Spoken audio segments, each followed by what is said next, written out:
Hello, everyone. Hello. It's your girl Vic here. And it's me, Wiggy.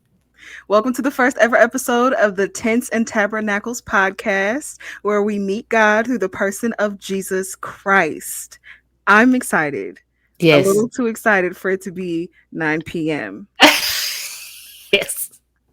Yeah, it just had to be done though. I was like, I It don't care did, what time. It really just needs to be done. So here we are. exactly, hmm because these conversations are about to be lit, Yes. We're gonna about to get be into it. crazy We're gonna get into it, for sure, hmm for sure. And I guess that leads us into our first segment. Yes. It's going to be called The Highs and the Tries. In this segment, we're going to share a highlight of our week and then something that may have been trying us, okay? And then how we got through it. Got it. So, did you want to go first? Okay, let me think. My high this week, the past week. So we're on Monday. My Mhm. high, I feel like I really had kind of a trying week last week. Honestly, I was very like emotional all over the Same. place. I felt like, but let me try to think of a high really quick. Oh, wait. My son's birthday just passed. My son just turned Happy 3. birthday, son. Yeah, so that was good. We had a really good birthday party for him. He was really excited. I think his cousins got to come over and we had like a little splash day type of situation. That's cool. So yeah, and it didn't rain. It was supposed to rain, and then some of my cousins ended up being in town because my family's from New Orleans, so they were a little displaced because the hurricane that just happened. Gotcha. So I mean, it was like a bad situation, but it turned out to be good because I got to see more family. So that was a good, I guess, a good high. And then my try was this past week. They passed the law about the I don't even know if we can say this on air about the humans inside of other humans and how Yes. you know, and then there's Mhm. just a lot going on social media, Yeah. a lot of angry people, and I asked a few questions that I just thought should be asked. Um, People was getting mad, so I really been taking a break from social media the past few I days. understand that. And I I'm just understand that like, completely. but that was probably it. What about you? So work has been good. I started Okay. a new job. And You like that? the crazy part is that it's not the like most ideal situation, I guess, Mm. with the staff and everything, but I love situations like that because I can like help put things back together. So I enjoy going to work. It's hard, but I enjoy going to work. And then I guess a try for me is whew, the I'd have to say like my devotional time has kind of been rocked. Mm-hmm. Um, Not in a good way, kind of like shaken. Not gonna say in Mm. shambles, but Yeah. it was a little scarce and I could feel it. Like I started to Mm. feel like really purposeless and lost and Mm. confused and Mm. directionless. And I was like, I really have not spent time with God I like am I like should in the have. same boat. Like that's how I felt too, and that's why I was like, you know what? I feel like God had been telling me to fast from social media anyway. Like, so and I kept being like not doing it, Mhm. and I wasn't really being in my word. Like I would like read whatever we read that day, but I'd Right. just be like, not really sitting and meditating in it, not really like you know what I'm saying? Like, and Exactly. I could almost tell it was a little off with you too, because I'm like, not that I know you so well. I feel like we do feel like we know each other forever. It's really weird, and I try not to overstep my boundaries because it's like you don't know her that well yet, but you think you feel like you know her. Right. Yeah. But I was like, I feel like you hadn't been on Instagram. I know you've been getting tired of Instagram, but I was like, she just ain't really big. Like I know her, and even in our group, I'm like, she not really commenting. I'm like, what's going on? I know something's going on over there, but I'm gonna ask her Yeah. later. I'm like, I don't want to overstep my boundaries, but I feel like sis going like we both like. I feel like ever since we said we was gonna do the podcast, devil been like Yes. distraction, emotion, boom. you know? Man, like I was having anxiety, full Yeah. blown anxiety, and I hadn't had anxiety in a while. And Mhm. so I was just like worried about everything, just kind of on edge. Yeah, it was not a fun time. It was Yeah. not a fun time, but it just makes me even more, I guess, excited about us doing this podcast now because clearly it's supposed to be done. Yes, yes. And it's Clearly. gonna like for it makes it more exciting to me to like be in my Yeah. word so I can have someone to talk to. But I just felt like the devil was like, "Oh, you go try to you think you gonna be doing a podcast?" And then all this like self doubt and just like, Yes. oh My man, goodness. I'm like glad it wasn't like just I'm me. like yeah, I was like, like I don't have a seminary degree. What I gotta say? Like, yeah, like what this you is gotta just me say? reading my Bible. You gonna make mistakes? You gonna be saying the wrong thing? And I'm just like, but you know what? You have to keep pushing because well, first I heard this. I feel like from God today, He was just like, I forgot exactly what the verse is, but it's like to seek the kingdom of God first, everything will be Hmm. added. Because I'm just worried about all this stuff, and I'm like, you know what? If I just focus on what God wants me to do, focus on His word, focus on getting the word to people, then everything else is gonna come, right? And Yeah. then so this morning I had a meeting with this girl that I know from college.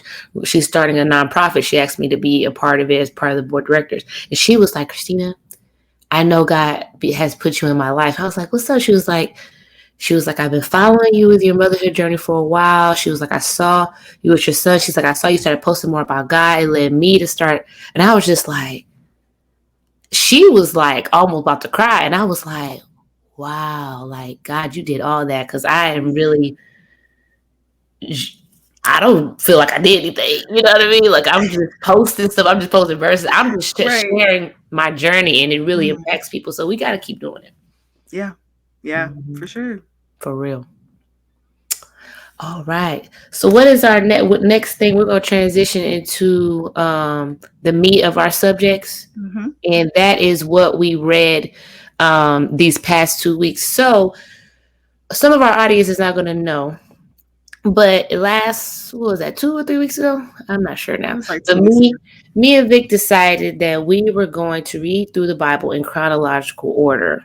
And we were going to invite people along to do it with us. So we have a group that is on the YouVersion app. You can't join it now, unfortunately, but maybe next plan we do, you can, you can join. Yeah. But we have about 121, 123 people in the group.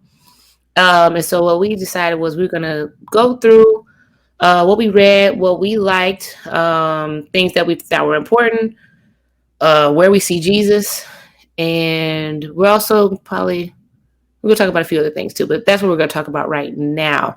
So Yeah. where should we start? Should we start at the beginning naturally? Naturally, yeah. I love our group. Like Mm-hmm. everyone coming in and commenting and stuff. Because on the YouVersion app, if you don't know, if you join a plan with your friends, you can have conversations about it like every day. And I didn't know that was an option until we did this. And so, if you're wanting to start a Bible plan with your friends, this is the YouVersion Really app is fun. a Really fun. really good place to do it. But I just love our group. They're so sweet and Mm-hmm. they love God and they just be wanting to know more about God and we be having some good conversations. So, um, Yes, yes. We got some good questions in there too. I don't know if we'll be able to answer the questions because I don't know if we're qualified, but there were a few questions that people had that I think we should touch on if we yeah. can. If we can. So yeah, I mean, we can start through creation cuz there was a few days that we were actually just in creation for a while it felt like. Yeah. I feel like And we were in that was creation for the whole also week. when I felt like I don't know if people are falling off because I think people are reading, but I Mhm. think they're falling off on the comments because that Yeah. first 2 3 days people were it was like 20 comments. Scroll, scroll, I scroll. was like, whoa! And now it's like it's a few. Yeah, because I mean, a lot of it is is very expository. So whenever Yeah, we're some reading of it, it is like, what we okay, gonna that's say? cool. Yeah, Yeah, it's like yeah. okay, cool. Like that's good to know for later. Um, hmm but yeah, all up in creation, I was like, so God did what now, and Yeah. He did what when, Yes. and um, I guess one thing for me is like the earth was nothing. And the whole thing was just like God saying this and that and the other, right? And so when we get to Genesis 2 and 3, because I know you and I had talked about this, Mm-hmm. if he made man, or if he said, let us make man in our image in Genesis 1, then come Genesis 3, like, how did he make man in Right. Genesis 3? Yeah, exactly. And I was talking to my husband about it because I've had a few theories on it. Because, like, on one hand, it was like um, he spoke it in the sense of he speaks those things that are not as though they are. So he spoke that in Genesis 1 as it um, being the will of what's supposed to happen. And then it's Mm-hmm. actually manifested in his physical creating of man in Genesis 3. But So then, basically, like a plan, but not necessarily the execution of the plan. Maybe. right, Okay. but then that didn't track with at the end of the seventh day he rested because it was finished. Because if it was finished, then he Right. wouldn't have gone back to do something else. Ah. Mm-hmm. Mm-hmm. And so then I was like, maybe Genesis 1 is like the table of contents, Mm-hmm. and then 2 through the rest of the creation is the actual like chapters Does that check of the book. too? Do you think? It I don't checks know. more than the first theory.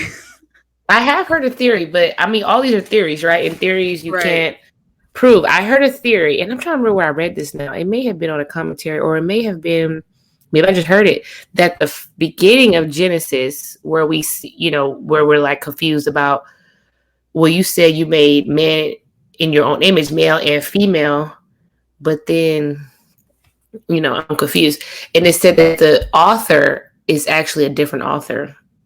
Like that Right. little is like a different author, and then, but I don't know how they chose to just put it all together.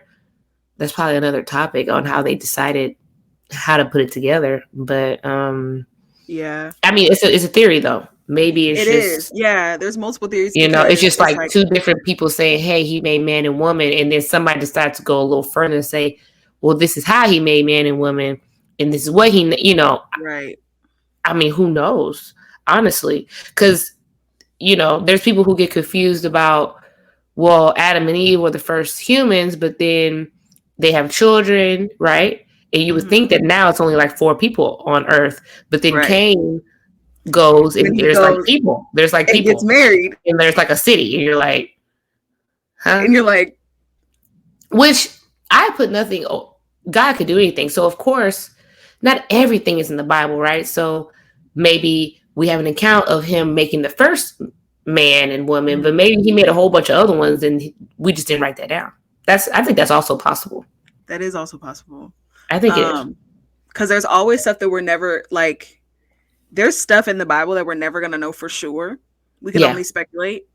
Mm-hmm. Um, and as we read, we might find the answer to this. So, Right. like, of what we've read so far, these are our theories of the Genesis 1:1 or Genesis 1 and then Genesis 3 making of man. Mm-hmm. Um, I think the Arthur thing is a little bit more plausible because Moses wrote Genesis. Am I right? Is that right? I believe so. You know what's funny? I read something that was like Moses wrote the first 5 books, but then I read something else that it was like it's most likely that he wrote Genesis, and I was like, so now y'all saying? I mean, I guess he's just the most likely. Maybe they can't be for sure, but Maybe. maybe the writing is very similar to the other ones. So that Mhm. that's how they do a lot sometimes. So they're like, if the Yeah. writing is similar, they'll just be like, that got to be him. So I'm not sure, because I always wonder when I first found out that Moses wrote Genesis. I'm like, so did God just reveal the whole history to him, or was it history passed down from generations? Or I read that he possibly had collected tablets and stuff and then put it all together for his people so they knew their history. I mean, that makes sense, I guess. Yeah. I mean, I'm sure maybe Adam wrote down some stuff. I don't know. Oh, and correction, he made man in Genesis 2, not Genesis 3. My bad. Oh yeah, because Genesis 3 is when everything falls apart. Yeah. Um. Mm-hmm. So I guess that okay. So in Psalms, I liked how the Bible plan kind of inserts other other passages that coincide with what's going on chronologically. Mm-hmm. So when it inserted in Psalms 103, no, Psalms 104. I think it's Um, Psalms, 104 and Psalms 8. I think that they put yeah, together. Mm-hmm. yeah, when it was talking about I think it was David wrote about the creation. Yes, And I've never thought about creation this way, and it was so beautifully written. I'm trying to find what day it was on because I want to um say that was day 2. I think. Let me let's look. I think that see. was day 2 because I want to say we did. Yep, It was it like was day Psalm 2. 8, Psalm 104, and like John John 1. 1. Mhm. So they because they were trying to, I guess, with John 1 to show like that's in chronological order. Jesus Yeah. is there. Mhm. Yeah, Um I think that was day 2. yeah, it was day 2. So in Psalms 104, I when I read through it, I was like, "Oh, this is beautiful. Like this is great poetry." David is awesome at that. So the first time through it was just like, "Oh, this is really pretty." And then when I read it again, something that stood out to me was that it was the placement of who was doing all of these things. Like it wasn't just that these things were happening. So in Genesis we often see like, oh, when God said it, it was so, right? And all of these things Yeah. started happening. But when you realize that I guess in Psalms 104 verse 5, when it said you placed the world on its foundation so it would never be moved, you Mm-hmm. clothed the earth with floods of water that covered even the mountains. At your command the water fled. Mm. At the sound of your thunder, it hurried away. So understanding that it's God that holds everything together, Yeah. like our whole universe, our world, everything. In verse 10, it says, "You make springs pour water into the ravines, so streams gush down from the mountains. They provide water for all the animals, and the wild donkeys quench their thirst." Mm. And um, so whenever, okay, I'm gonna back up because my church is doing I guess an intensive class like once a month on the names of God, and Okay. the name that I'm gonna teach in October is El Shaddai. And Mm. when I was studying it, this chapter or this book and this chapter and verse or whatever stood out to me because El Shaddai is two words. El, the root word of Elohim that we see in Genesis, and Mm. then Shaddai, which is the root word Shad, which has the root word Shad, which um, kind of expresses this idea of a mother nursing their child. So El Shaddai is the creator who can create something from nothing, and that supplies everything that's needed to sustain life. And that sustenance of life really came out in these verses. It's like God doesn't, like, whatever God does for you isn't an afterthought. Yeah. Like it's a Mm. pre-thought before you even needed it.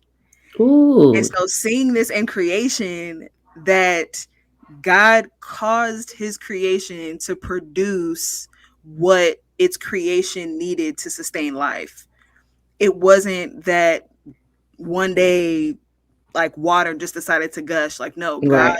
made the springs pour water into the ravines so that the donkeys could drink. Yeah.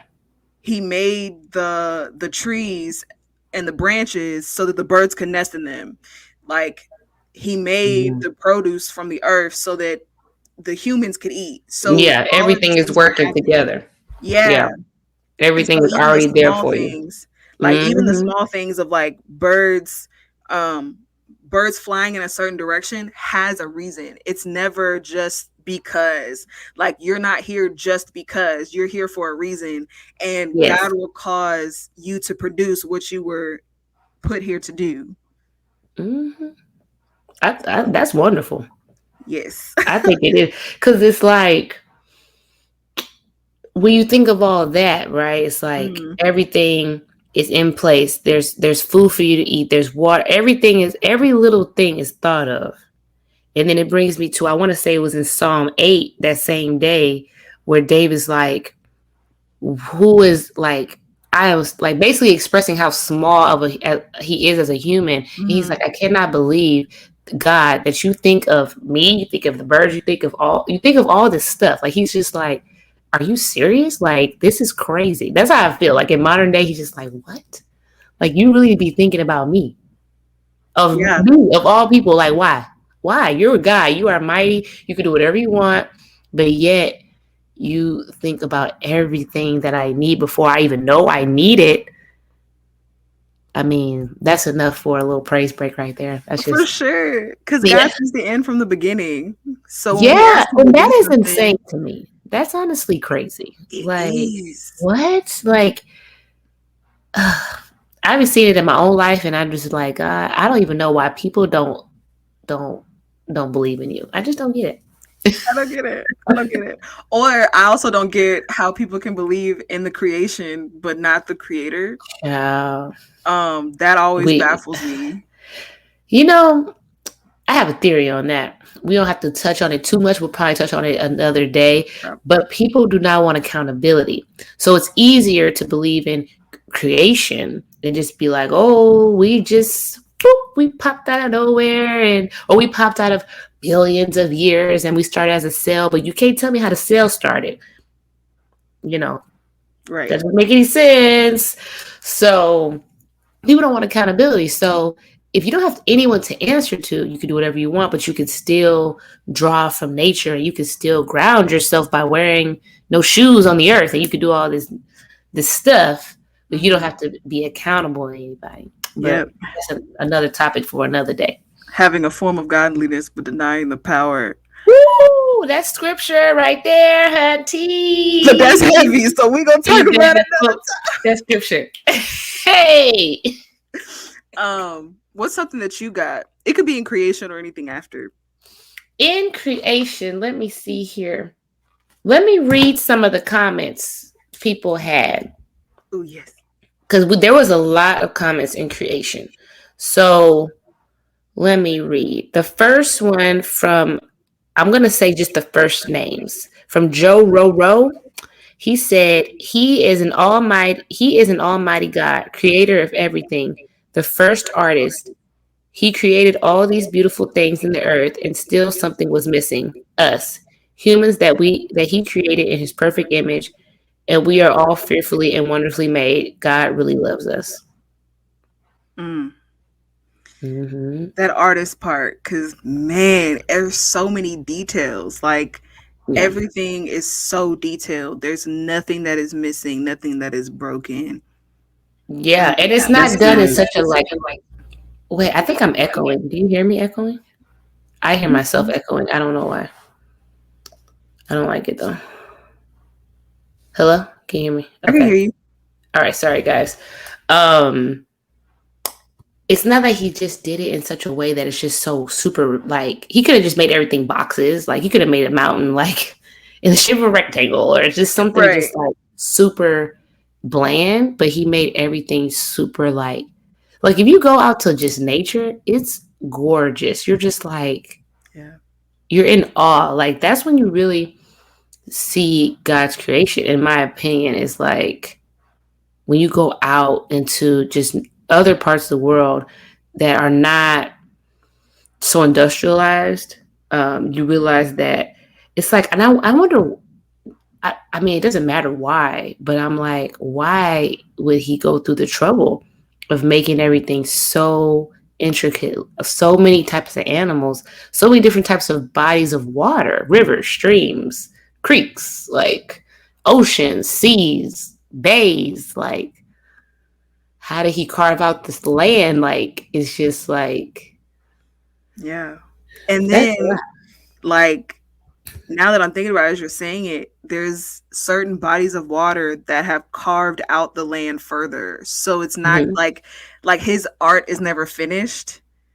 Yeah, It's finished, yes, but it's like it it's continues still to going. evolve. And I'm hesitant to use the word evolve because the Yeah, evolution conversation, but it's like but I mean, this. evolution is like, I feel like evolution is real, but evolution is from God. God, you anybody can evolve. You evolve as a person.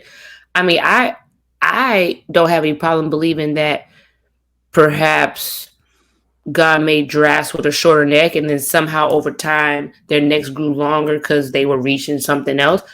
God can make that happen. I just attribute it all to God. I don't say I don't know. I'm not a scientist. That's a good point. But That's a speaking of good point. water, where we miss? We still in creation. First of all, I'm not even on the firmament part yet. Did we notice that before he created anything, that his spirit was just hovering over the deep? It the waters was already there, right? I'm not reading that wrong. The water is there already. Now, did we miss a step where God created water and it's just not written down, or is water somehow like? I mean, I don't know. To me, it just like spoke on how powerful water can be. Like water can Mhm. destroy, water can bring peace. Water is such a symbol of so many things. But I'm like, what is the significance of water to God? That Mm. water's already there. Water's already like around his spirit. He doesn't have to create it. I I didn't get any answers from that from any commentary. Oh yeah, no. I don't think I saw anything I don't know if either. anybody has to answer that, and it's okay. But Right. I'm saying is that water. I mean, it just. I mean, I don't know. Like it brings me to baptism and all these different Mhm. ways that water is really used. Yeah, water is So a symbol like all throughout the Bible. yeah, and I didn't even catch that the water was there already until probably this time around when I read it again, and I was like, wait. So he never created the water. There's never a day where he's like, I created the water. And yeah. And then we can go into the water being above the firmament. That had always went over my head. I don't think I knew realized what the firmament was. Can you explain that more? So the firmament, from what I have gathered, is the sky or the Mhm. heavens, however you want to call it. So when the water was there, God said, I want to make a separation of the waters. So there's water here, and he's putting something in between to put waters above. So at this point in creation, after Adam and Eve, they have children, up until Noah's Ark, they are literally living in like a hydro dome, like a hydrosphere type of situation. It never has rained. There's dew on the ground. Um, and so they live in a type of environment we have never lived in before, which I just got this time reading the Bible.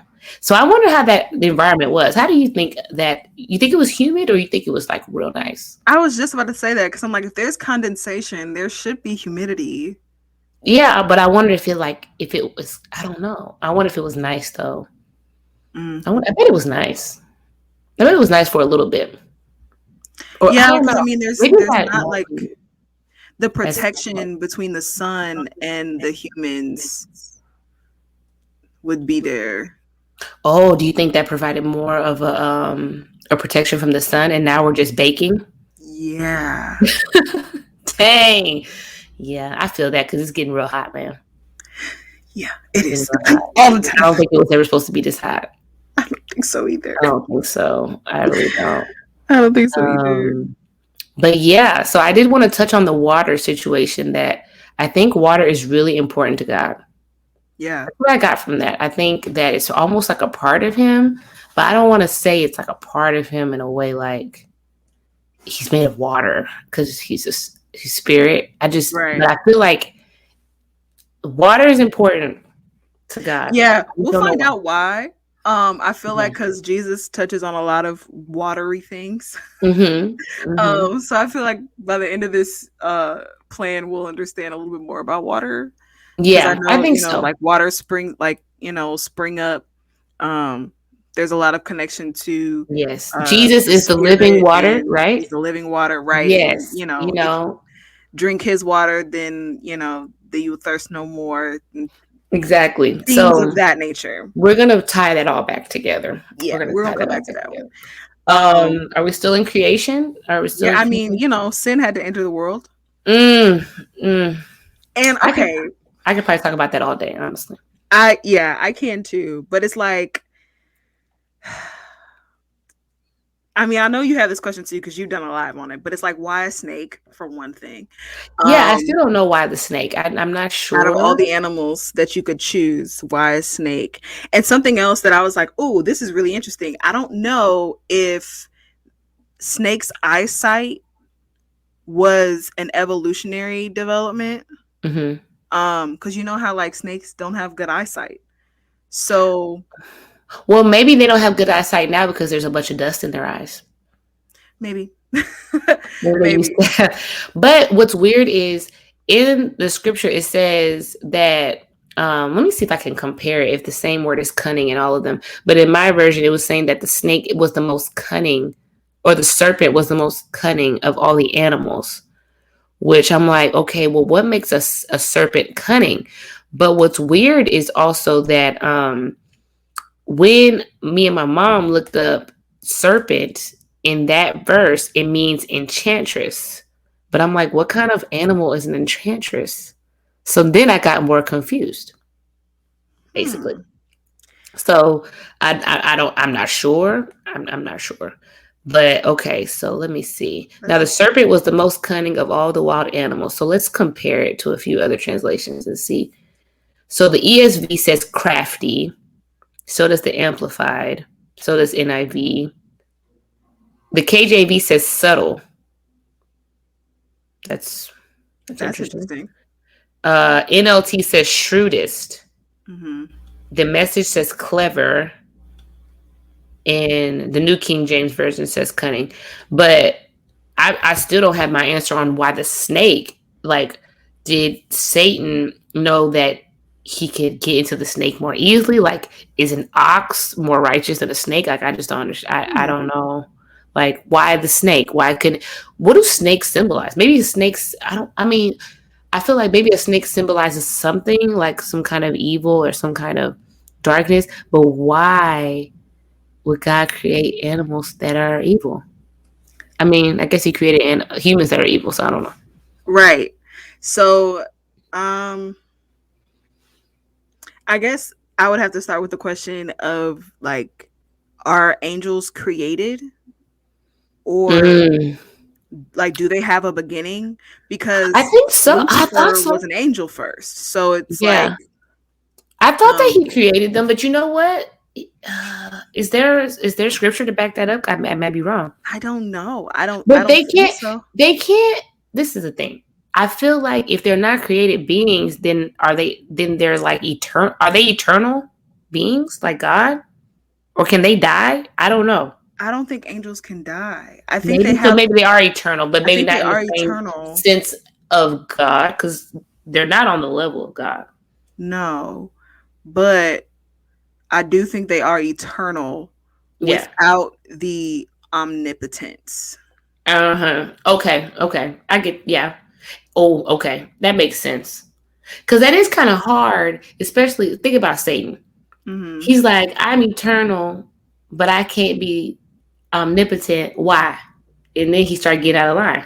Right. So I think they are eternal, but they lack omnipotence, omnipresence. Okay. Because Satan can't be everywhere Yeah, he sure can't. at the same time. Um, so yeah, because I was gonna say, well, Lucifer was the angel of music and got out of line and had to be cast out of heaven. And so it's like, if there was, this is gonna sound so not okay, but I'm gonna work it out, guys. This is Okay. a workshop. This is a workshop. Don't freak out on me, okay? I know. Y'all better keep it Um, calm in the comments wherever we put this. right. Please keep calm. So is both good and no, I can't say that. I can't say that because God is only good. And Yeah. so it's like, well, then where did Lucifer get the evil? I don't Do know. angels have free will? I think they have free will like us. I think they also have free will because I believe the angels have the power to choose whether to serve God or not. I think they were probably created to serve God, and I think we were also created to serve God. But I think that they have the choice because what Satan left was like a third of the angels, right? They Mm-hmm. have to make that decision. So I think Right. that they also have free will. I don't know. I mean, I do know why God would give us free will because who wants a bunch of like people think like atheists will say that God's a narcissist, but he's not a narcissist because a narcissist would have made a whole bunch of robots to just serve him Exactly. all day and Yeah. worship him all day. He wouldn't give you a choice because narcissists, trust me, they'll give you a choice. They crazy. So, I yeah, I guess because think true worship is a choice. And so if it the is. angels are in heaven worshiping God, it would have to be a choice. Mm-hmm, mm-hmm. But I do wonder because I know we keep going back and forth on this because I want to find some scripture to back this up. Because what I'm thinking is how are they not created? But where were the angels in the beginning? I mean, he did say, "Let us make men in our own image," but he was That talking to Jesus in the Holy Spirit. I think that's my okay. belief. So So where were they at? I actually okay, so thank you for bringing that up because Yes. I was listening to a seminary lecture and they were talking about creation Mm-hmm. and the professor was asking, well, they were talking about the let us make man in our image, that verse, but they were talking about why, well, he was talking about why God made male and female, why it had to be um plural, a plurality there. And because if it's in God's image, how why would it be plural basically? Why would it be Right. both male and female if it was in God's image? And he said that for it to be God's image, there has to be plurality and unity because God Mm-hmm. is three in one. So then someone else asked, okay, so then the us in that statement is God the Father, the Son, and the Holy Spirit. And he says, no, because in the Old Testament, when it was written in a polytheistic environment. And Okay. so they were they were staying away from the Trinitarian conversation within the Old Testament because they were going up against other religions with multiple gods. And so And they to didn't want it to explain be God, confused. right. So they had to explain God in a very monotheistic way, even though God is three persons, but Mm, it's plurality and unity. So he was saying that the us in that situation is actually God and the heavenly hosts, so the angels. got it. I got it. So, and Hey. that tracks with whenever the angels are referred to as sons of God, Yeah. because they are an extension of him, not Mm. not they are like God, but Yeah. not God. They are definitely subordinate, Yeah. Yeah. um, Yeah. Of course. even to us. But um, but yeah, they're not omnipresent or omnipotent. They don't know because yeah, so because they don't know the end from the beginning. Mm-mm. They can't. Yeah. But Well. yeah, so I was Whew. like, huh, that's Okay. interesting. Um. Yeah. Got it. Where were we at? We were in Genesis 3 still. Yes, we were talking about The sin. fall of man. Oh yeah, we were talking about the snake, but that's how we got on the angels. We were talking Right, about because we're talking about the Satan. devil. Yeah. Let's move a little further into. Yes. Wait, I don't know that might have to. You know what? That might. I might save Adam for the intercessory prayer segment. Oh yes. Okay. Actually, Yes. I'm gonna save him Okay. because yeah, I'm gonna save him for that. But I do want to touch on in Genesis 3. I feel like this is just God's nature. It could be something to point to Jesus, but I think it points to Jesus. I think it does. After they sin, right? After they eat the apple, they're naked. God finds them. He acts like he don't know what they did. Once they confess what they did, he sacrifices an animal. I would love to be a fly on the wall watching God sacrifice an animal. Man. I just would love to be there and Because that see. happened again with I think Gideon. And let's talk about this also too. When God keeps coming down to talk to people, I believe that he was coming down in the form of a man. I don't think he was just like a woo, like just like a mirage. I don't know, but I read somewhere about when because there's a few times in Genesis that the Lord shows up Right. and he's Yeah. in All the of form these of a man. Christophanies. Yeah. And so I'm like, is this not Jesus? Like when God comes as a man, is he not Jesus? But I don't know. I don't know. I don't know. It's too much. Or does Yeah. God just come as a man, any kind of man, and he's just like, I'm the Lord. I'm not Jesus yet. like huh?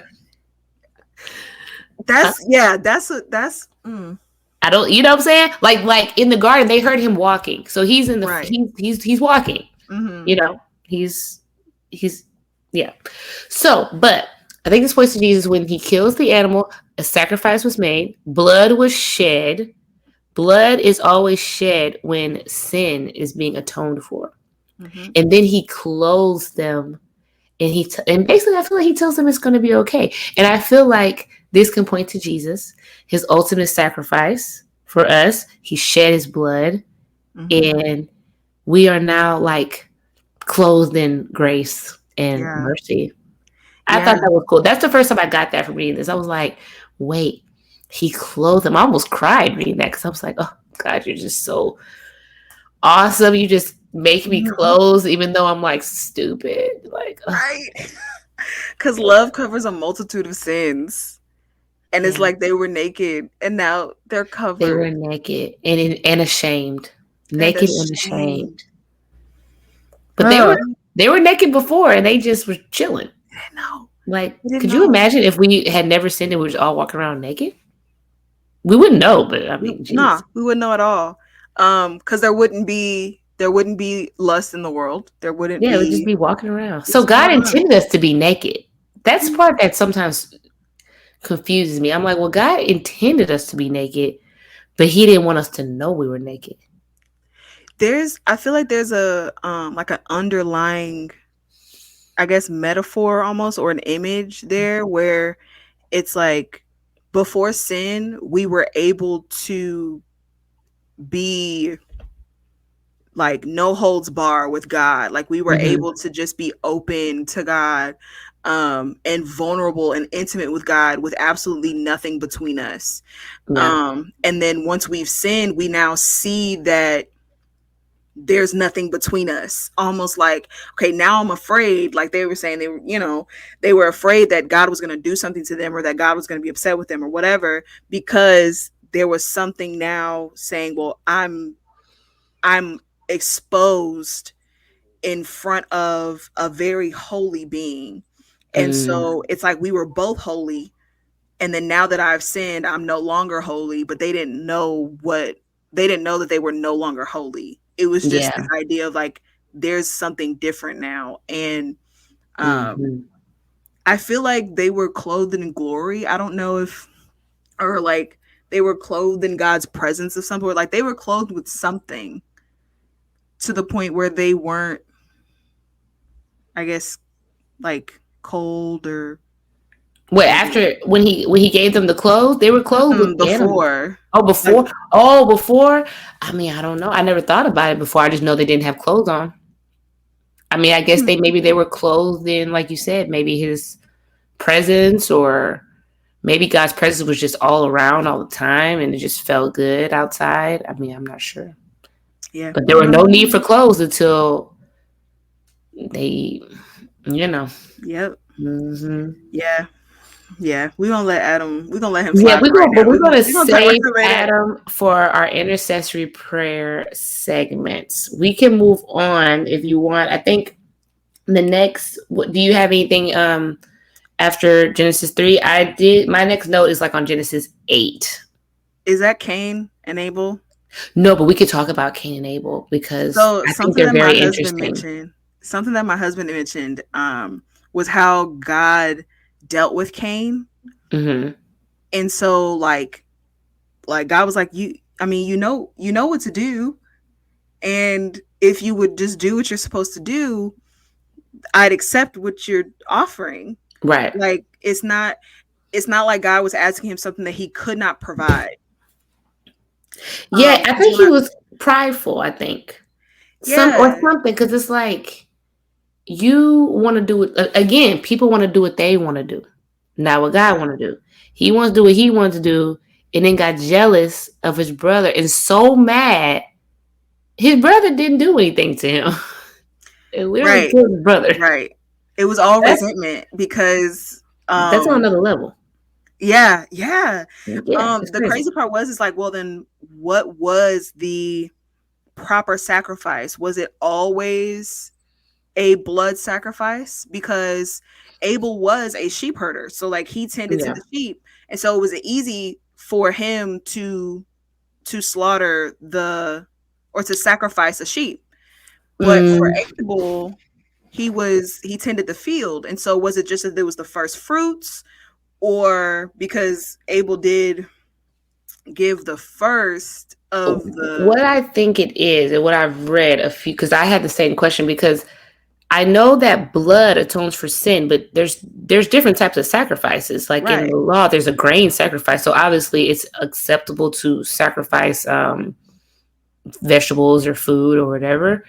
But I think it was about the heart placement of the sacrifice. Like it's like say you tithe or something, right?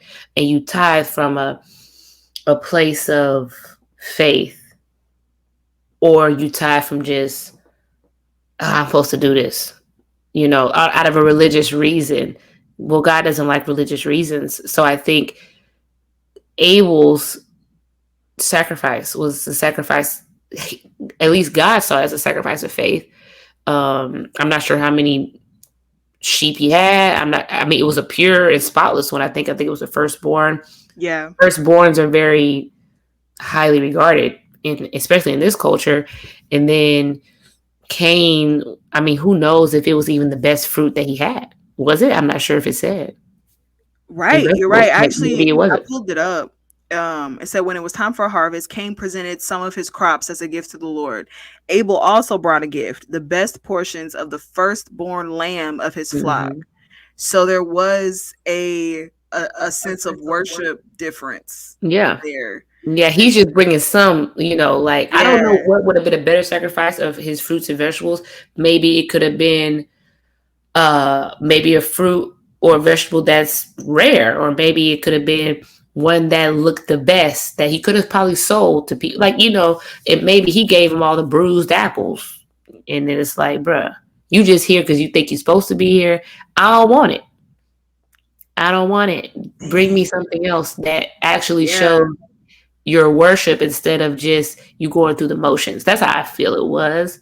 But I feel yeah, like he got way too mad. yeah, Like, why are you are really mad? Like, you're mad at God, but you kill your brother instead. Now, I don't know. We weren't there. Maybe Abel was making fun of him.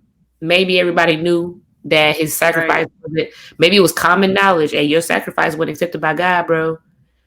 Looking a little Maybe, tighten up, and maybe he just got upset. But I maybe. feel like he took it too far. Yeah. And so when God was like, I mean, if like why are you so upset? If you did what was right, if you did what I asked you to do, basically, I feel like this was something that they did on a regular occasion Yeah, yeah, um uh because God was like, I mean, if you did what was going to be accepted, I would have accepted it. But then God said, But if you refuse to do what is right, then watch out. Sin is crouching at the door, eager to control you, but you must subdue it and be its master. And my husband was like, God didn't curse Cain just for giving the wrong sacrifice Mm-hmm. or the wrong gift of worship. He said, if you don't do right, what's going to come later is meant to destroy you, but I don't Mm-hmm. want that to happen for you. That doesn't have to happen for you, basically. Like, you Yeah. have a choice here. Are you going to choose life, or are you going to choose death? I don't want death to happen for you, but like, you have the chance to be the master of this sin. You Yeah. can overcome this sin. Are you going Mm-hmm. to? And then now Cain has the choice, and he chooses to allow sin He let it to, in all the way. yeah, to subdue him and to master him instead of him being the sin's master. And then that sin that was eager to control him was ended up being revenge and murder. Mm-hmm. Um and the thing was that after that, like, I expected God to be like, well, like, guess you done messed up. Like, I'm gonna kick you even further out of the garden. Like, Yeah. everybody else already kicked out, but like, bye. But even the way that he handled after Cain did sin, um, that he's like, okay, I have to send you. I have to. There has to be consequences. Okay, Yeah. Has to be. there has to be consequences, but I'm not going to allow anyone to kill you or to put a hand on you. I'm not going to allow someone to bring death upon you. Yeah. And fall into the same sin too. It's Right. like I don't even know if it was Yeah. all it was about Cain protecting Cain, but it was also about like I'm not about to just let y'all just go around killing each other. Like I'm gonna put a mark on you so that if somebody does kill you, it's like just know I'm gonna punish them even harsher because they're just falling into sin more and they're sinning based on your. It's just too much. Like Hmm. I think Yeah. I think like I think he. I mean, it's, of course, it's all grace and mercy. Of course, like I don't think. I think God gives us so many chances that he's not just gonna just annihilate you right there when he could literally just annihilate everyone and I'm sure he could start over every time. I'm Every sure time. if he wanted to, he could hit the reset button every time. But it's like I don't think he really want to do that. Like I don't Like, know. I don't. God is full of grace and mercy. And so even within the Old Testament, I didn't really notice until we started reading it straight through, is that even in the times that we see what we consider to be harsh punishment of God's people, there's still so much grace and so much mercy in it. Cause Mm-hmm. so often, like, people who read through the Old Testament and then try to justify it in their brain in relation to the grace that we see in Jesus in the New Testament, people are like, oh, like, God is actually really, really mean, but Jesus loves us so much that he's not going to let God the Father be this mean to us. And Mm. that's never the case. God's plan from the beginning was for Jesus to come and atone for our sins. And Yeah. so, like, that So he shows could be enough with that, us say at the again? end. So he could be with us at the end of the day because he can't be Exactly. close to us because we're terrible and he's Yeah. holy. Yeah. Yeah. Exactly. Exactly. And so it's like his plan was for us to be with him always and for him to be with us always. And Mm-hmm. so there's so much grace and mercy where, like, yeah, he flooded the earth with Noah, but the fact that he even left Noah as a remnant of Mm-hmm. his people to continue meant that he wasn't there was grace there. There was grace that there was still humanity on the earth, and Yeah. he didn't start completely over. We see the flood as this huge reset, and it was a spiritual reset for Yeah. sure. Almost like he baptized the earth. Um Yeah. But it didn't even, to me, it was like, it was a reset, but it wasn't a complete reset because a complete reset would have been demolishing all those mountains, taking the earth completely away, the yep. land completely away. The what died was everything that breathed life, like breathed air. Mhm. So the sea animals was still chilling. Yeah. So they didn't get started. over. Right. So it wasn't. It was a reset, like you said. I like how you said that. He baptized the earth Yeah. because think about how bad it had to be though. Like Yeah. like for him to be like, bruh, And then y'all. after the flood, it just continued to get worse. Yeah, he probably was like, dang, I mean, for him to make that plan and it was still bad. It must have been even worse. Like I feel like it had to be Sodom and Gomorrah times 20 times 100. Or I guess he just made the promise that he just couldn't destroy us again, Yeah. even if it got bad again. I don't know, but um, yeah, I do like the baptism of the earth type of thing. Yeah. I did a live on Noah and the I'm gonna try to remember because I have it in my notes somewhere. I feel like, but the number of days. So yeah, so the 40 days. Oh So yeah, I think I screenshotted that. I think you put it in the what's that called in the thing I think so in too. the notes. I'm gonna pull it up. Um, Let me see so if we I see a screenshot. lot of the 40 days and nights or the 40 years. That motif happening throughout the Bible. So the flood lasted for 40 Yes, days. I have it. Like it rained for 40 days. And then you see Jesus in the wilderness for 40 days and nights. You see the Mm-hmm. Israelites in the desert for 40 years. So you see this Mm-hmm. number 40, and I looked it up, and in Jewish culture there's a ceremonial cleansing within this number 40. And um I'm going to butcher the name, so I'm not even gonna try. But it is a sense of baptism in a way of Mm-hmm. spiritual Like a renewal. purification. Oh, Yeah, it's a spiritual renewal to then on the other side of whatever trial or tribulation you come out better. yeah, yeah.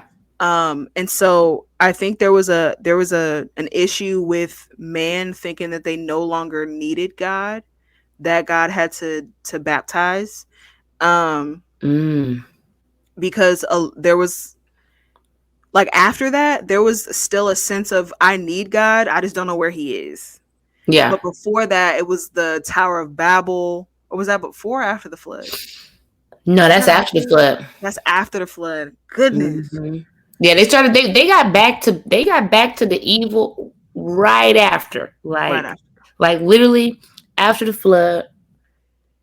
Noah is still righteous at this point. At least he Hmm. makes a sacrifice. I thought that was really important. That another thing that I used to miss a lot, or I feel like they don't teach at Sunday school. I don't know. That as soon as he got out of the boat and they find dry land or whatever, that he builds an altar to make sacrifices to God, which is like, which is really why God made the promise. Mm. I think I feel like he made the sacrifice. God smells it. He's like, that's nice. He's like, you know what? I will never flood the earth again. I like. Let me see if I can pull it up because I'm like, when I read it, I was like, wait, I think that's the whole reason. Like if Noah had never made the sacrifice, I don't know if God would have made a promise and put his rainbow in the sky. I'm not sure. I mean, God can do Hmm. whatever he wants, but I'm just not sure if that's how it goes down. That's interesting. Hmm. That's an interesting theory for sure. um Yes. Let me see if I can find it. And the baptism of the earth also still speaks to how water is really important to God. And he uses water and he's just, let me see if I can find where they got off. Let me see. Yeah, it says, Then Noah built an altar to the Lord. He took some of every kind of clean animal and every kind of clean bird and offered burnt offerings on the altar. When the Lord smelled the pleasing aroma, he said to himself, I will never again curse the ground because of human beings, even though Mm. the inclination of the human heart is evil. What chapter is that in? That's in chapter 8. Chapter 8, verse 20 through Like 22 Mm. is the end. Yeah, it does sound like if he hadn't done it, And then God would have just also, been dropping mass floods like every couple years. I mean, who knows? I mean, who really knows? I mean, I Yeah, don't know what made him think that, but it seems to me that when he smelled it, he said, like not that it occurred to him, because I don't think that things occur to God like they occur to us, but I think that he right. was just like, you know what? I ain't gotta, do all that stuff. And then another side note that I took, which doesn't have anything to do with really anything, it's just a fun fact that this is when seasons came into place. Yeah, I was just looking at that, like the cold Yeah. and heat, summer, winter, day and Yeah. night. So apparently they was just, not only living in the aquadome, but apparently once that, we totally missed the firmament releasing the water to flood the earth. Yeah, Yeah. So guys, that water that's above the firmament, it's gone now. The flood right. happened. The flood happened. Surprise. But I'm wondering if now, since now that's gone, that causes the seasons, right? Mm. Like people talk about climate change now. Think about them back then. Think about knowing that it was like climate change is real.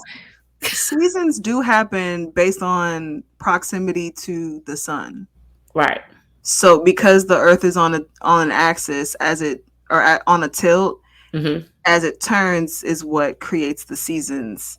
So Right. So if the before firmament was was protection it from the sun, yeah. Before though, now was it still spinning and tilting? It's just we was covered in water. yes, Or you know what I'm saying? that Like, makes sense. how does that look from space? The water coming in the earth. Hmm. Hmm. That's an interesting one. It's an interesting thought. It's an interesting Very thought for interesting sure. thought. We're diving deep here. We're Yeah, diving deep. But yeah, I thought that was interesting to know that there were not always seasons, but now there are seasons. It says, as long as the earth endures. I think that's a good, interesting word too. As long as the earth endures. Like, endures how? Like it's one day, like the earth is literally falling apart. Does it mean like when the earth is just gone, or it means when the earth is just not working anymore? Like right now, when we basically have no seasons, or the seasons are backwards, I you think know? that's just in Texas because a lot of people be having some adequate seasons throughout the U.S.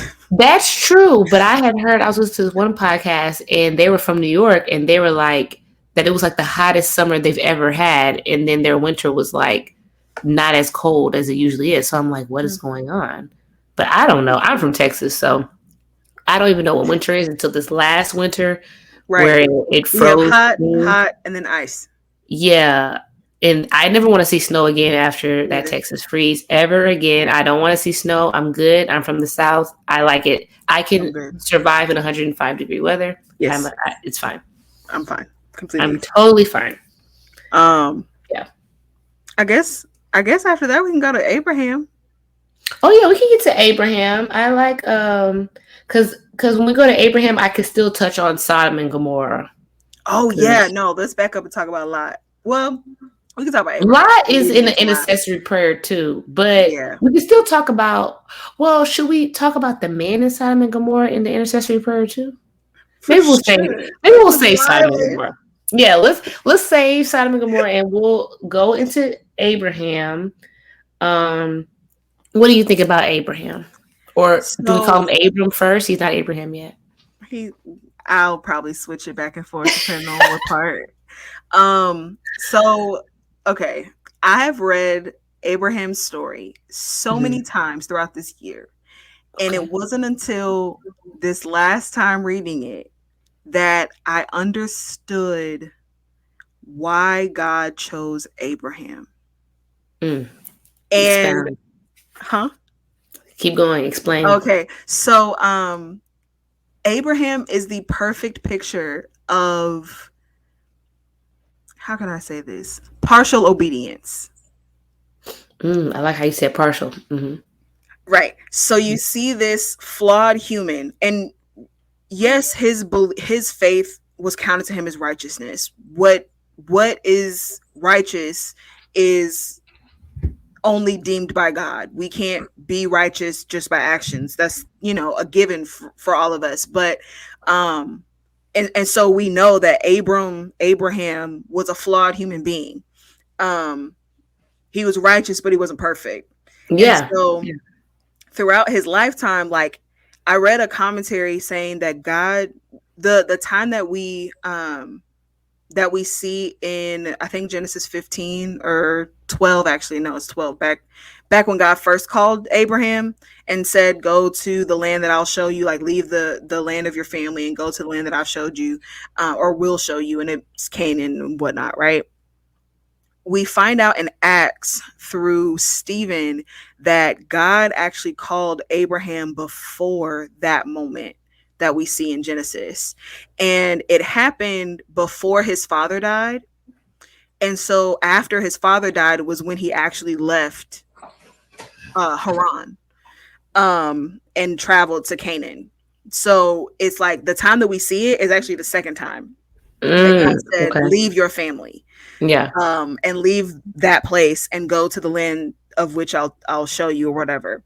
And then, so that was delayed obedience, right? So then he finally leaves, but then he takes Lot with him.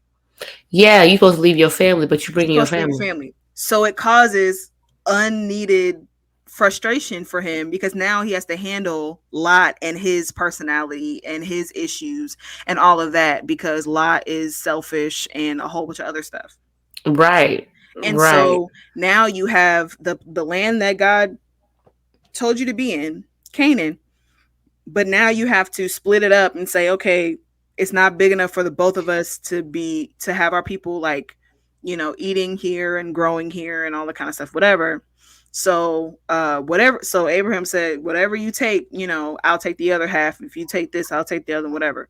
Yeah. Lot was like, I'm gonna take the spot that looks real nice. Walking by sight in that faith. Exactly. And so it's like he's over here. You see this dichotomy between him and Abram, of Abraham walking in faith and him walking by sight. He ends up in Sodom and Gomorrah. I have a little note on that because I read it recently. If you notice, Lot went to live near Sodom, right? Mm-hmm. He lived near Sodom, right? And then we still got Abram's story. There was like a war that broke out. Yup. Lot ended up getting kidnapped. Yeah. Lot get kidnapped. Abram obviously got a lot of people. He put together like 300 people to go fight. So I'm like, dang, people don't ever talk about how like Abram's like a warrior. Oh yeah, no, he probably was real fine and real muscular. And he was ready. So then once they rescue Lot, if you look later, let me see if it's what chapter it's in. Probably in 14 or 15. When you see Lot again, he's not living near Sodom, he living in Sodom. And we had to rescue you, and you gonna go back and live in Sin City. Not near it. Now you in it. Mm-hmm. Yeah. Like what? And I'm just like, bro, like, what are you doing? If you would have left Lot at home, yeah, you should have left Lot at home. Him so many times. Leave him with his daddy, please. Exactly. Like he should have been left at the house. And so, where is his daddy? This is the same kind of thing happening throughout the entire story of Abraham, this delayed or partial obedience that causes him to have all of this unnecessary frustration leading up to the plan of God for him and the rest of his descendants. Because then after he saves Lot and meets Melchizedek, which Melchizedek is a whole section unto itself. Yes.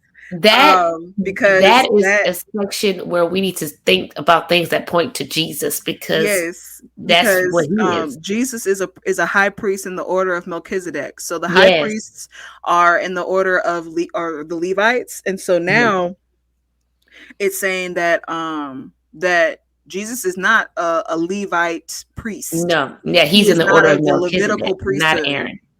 Exactly. Yeah. So he's of the order of Melchizedek, and Melchizedek has no beginning, has no end. He shows up, he blesses Abram, which shows that he had more authority than Abram, Mm-hmm. because he was able to bless him. Yes. And then you just don't hear about him again. Like And he he doesn't brings have a out bread name. and wine, like the Exactly. Lord's Supper or something. Yeah. And Abram tithed to him, so there was a clear superior inferior situation between Melchizedek and Abram. And Mm-hmm. then after that was when God said, like, anything you want, I got you, basically, like, I am Yeah. your great reward. Mm-hmm. And then Abram's like, well, if you're gonna give me anything, I ain't got no son. And I just think it's really interesting that this whole time when God tells him that, like, I'm gonna give you descendants and you're gonna be the father of many nations, like, he married Sarah barren. Like, Sarah didn't, like, they didn't find out that Sarah was barren after God said they were gonna be, parents. Like, he married Oh, Sarah barren I because never it thought said about that. it was like, I think it was like the whenever it was talking about the lineage of Adam or the lineage of Noah, like when it was like going through all of them, Mm-hmm. it said, and then Abram married Sarai, who couldn't have any children. So why do you think I saw somebody actually asked a question? I'm trying to see if I can find it. One of the group members. What is that in Genesis 10? Is that, or maybe I didn't Probably. write it down. But she asked, is Sarai the first instance of infertility that we see in the Bible? And I think it is that's actually recorded, I guess. And then she also had Yeah. the question of why she was infertile. Was it due to God closing up her womb, as we've seen him do before, or was she experiencing some kind of health concern? I don't know. That was a Because it question we got.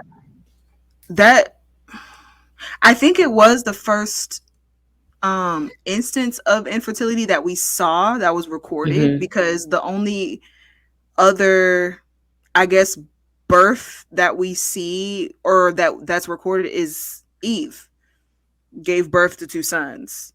Anyone Yeah. after that was like, this was the father begat, whatever, whoever, Mm-hmm. whatever. Yeah. So she might not be the first, but she's the first that we know, that we hear about. Right. And then after her, it seems like every woman in the line of Christ up until a certain point was barren. Yeah. It's Yeah. like you I had, wonder what the significance of that is. yeah, I feel like it's important somewhere. Part of me wants to Mm-hmm. say it's because it had to be God's planned baby. So in Mm-hmm. the It in the will. line of Christ, it had to have God's um ordination, almost like Yeah. God had to have ordained that birth leading up to Christ. Yeah. No, I think you're right. I think you're right. It had to be in Because perfect timing and all that. yeah. And also, like, it shows God's power in the sense of, like, I'm the one who gives life. Um Yeah. so I think I think it almost had to be a miracle for for the glory to be given to God and not just Mm-hmm. natural Yeah. things, because there's always a like a sister against a sister, or there's always division in regards I to know. this pregnancy situation. You have one woman who can have children and the other woman who can't, Yeah. and the woman who can't's waiting on God, and the woman who can is just popping out babies left and right. You see that with Leah and Rebecca. You see that with, I mean, Mm-hmm. Leah and And Rachel. Rachel. You see that with Rebecca and the other one. I can't remember her name right now. Um, Rebecca had a feud too with a sister. I just know Rebecca was shady. I can't remember if she had a sister or not. I remember she's just a shady person. because But it was Isaac, right? So Isaac married Rebecca. yeah, and that was it. So I don't think And she had a I feud. don't think Isaac had two wives. I don't remember. I don't think she did. I don't think he did either. You're right. I But don't think he Rebecca did. still had to wait for God to remember her. And there was a thing, like they were trying to have a baby and she was barren. Mm. And then she ends up having twins. And then Oh yeah, that's what it is. yeah, so you have Sarah, Rebecca, Rachel, um Samuel's mom. I can't think of her name right now. But you had like this happening multiple times. And so I definitely think that that's on purpose. But but yeah, so you see this in Abram's story of like him taking things into his own hands, like only doing what God says to a point, right? So this part I did not even notice. What? So when there was the first time that Abram lied to some king that Sarah was his sister, so it's a half truth. It's a half truth, but it's still deceitful. It's still a lie. But he wasn't supposed to be in Egypt at all. What was he supposed to be at? He's supposed to be in Canaan. Oh yeah.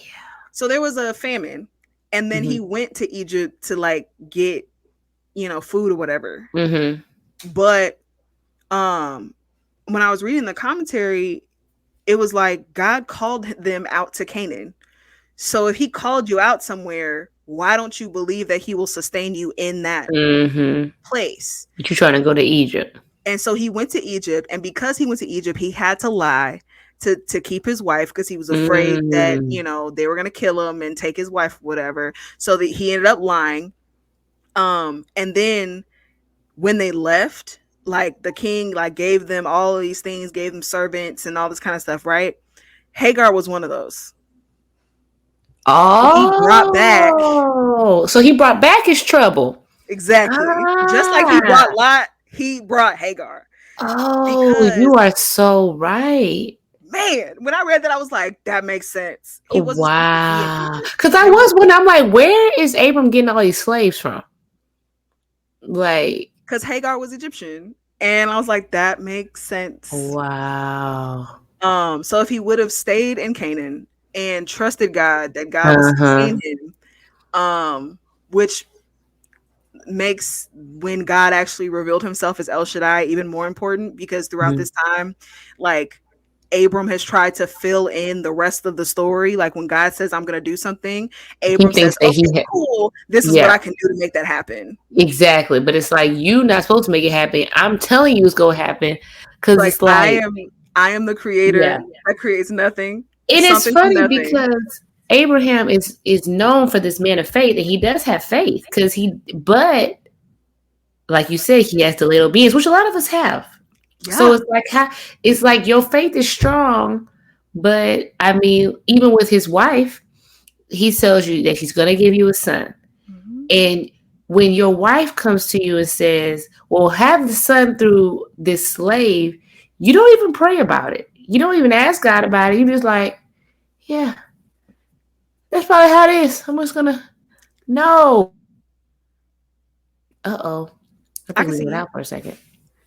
Yeah. So, yeah, I'm like, I thought about that. I'm like, Abraham is really taught, especially when you're a kid and you just learn about Abraham. It's very surface level about his faith, his faith, his faith. But he didn't have perfect faith, in my opinion. He probably had the best faith you can, because having faith is really hard. And even when you have delayed obedience, even when you still go, you still have faith, you still did it. It's scary, you did it. Moving away to across the country without your family, super scary. Being in a famine with a wife that you got to take care of, and maybe some herdsmen and whoever, your family. I mean, he obviously had people around him. When he went to rescue Lot, he had like 300 men to fight. Yeah. Just fighting men. So clearly he already has a pretty big entourage or whatever, but he doesn't have perfect faith. He's not Jesus. No. You know, he can't be perfect. He still has his flaws, but I think that's like actually good news. It is. It really is, because we can put Abraham on a pedestal, like, well, he had so much faith that he waited on God and all that kind of stuff. This is what we learned, like you said, in Sunday school. Right. But And then then it's like, no, he's just like us, trying and to God make chose him. trying to finagle his way to, you know, you hear God what he say he's gonna do for you. You're like, okay, what kind of work can I put in to do this? When it's like your works, they I ain't asked for that. God don't need you to Mm-mm. do anything. Nope. He needs you to do what he said for you to do, Exactly. or sit still somewhere. Pretty much. Probably one of the two. That's Yep. it. Pretty Either you much. sitting still or you in action. What action you doing? It better be the action that I said. Otherwise, the action is unfruitful. And it's probably gonna get you in a bind. I think I read today. I don't want to rustle through my notes because I don't want to hear the paper on the recording, but it was something like you said about that delayed obedience. It was about how his disobedience ended up causing frustration and like heartache again with Lot, again with Sarah. Like it's Mhm. like you doing stuff. If you had never listened to your wife, now you got a lady in your house that's had to have your kid. You love your son, but now your wife mad. It was her idea. Now she mad. Now she mistreating the girl. I'm not sure if it was racism or she was just mad because I feel like I don't know how close and they probably look similar. I'm not sure. Maybe I don't know, I would imagine. but it's just too much. Sarai is in the intercessory prayer segment too, um, because that's ridiculous. Honestly, yeah, what's wrong with you? right. And like, how Like, can you get mad with your like idea? what you going through? Like, On me. But this was just like a constant thing. Like, yeah, and I didn't notice how many times this happened where God continued to remind him that I will do this for you. This mm-hmm, is the covenant I will make with you. I will guarantee that you'll have countless descendants. I will do this for you. I mm-hmm, will make you a great nation. I will mm-hmm. bless you. I will, all of these things. I. It Yeah. kept the Now onus you, on God. And yeah. then Abram was like, but like, I gotta do something. So like, I'm gonna do this. And something else that I read that was cool was that when he got to Canaan, he built an altar, right? Mm-hmm. And worshiped God there, right? And so I think it was in Bethel, maybe. Maybe one Um, of them was in Bethel. I don't one know of if them it was was in him or not. Bethel. Yeah. But he made an altar, or built an altar to worship the Lord. And in the commentary it said that when you leave your place of worship, then you start to take things into your own hands, and then that'll lead you into sin. So him leaving Okay. Canaan, he left the place of his that he would worship God and honor God, ended up going to a place he's not supposed to go, which led him to end up having to lie. Which then, like, he still had to go back to Canaan. Like, it's not like his disobedience didn't disqualify him, Mm-hmm. but he still had to deal with the ramifications of it. Um, and it all started with him leaving where he was supposed to be. Because if he would have never left Canaan, he would have never gotten Hagar. He would have never gotten somebody else pregnant. There would never have been Ishmael.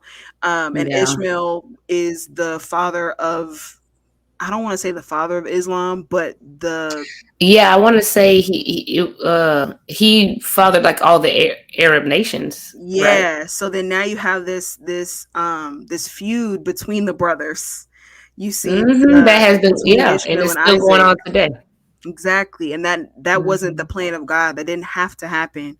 Yeah. Um, but it knowing that all things work together for the good of those who love God and who are called according to his purpose, we see this clearly with Abraham, because the entire time he was basically disobeying God, the whole time, up until the time that he was sacrificing Isaac.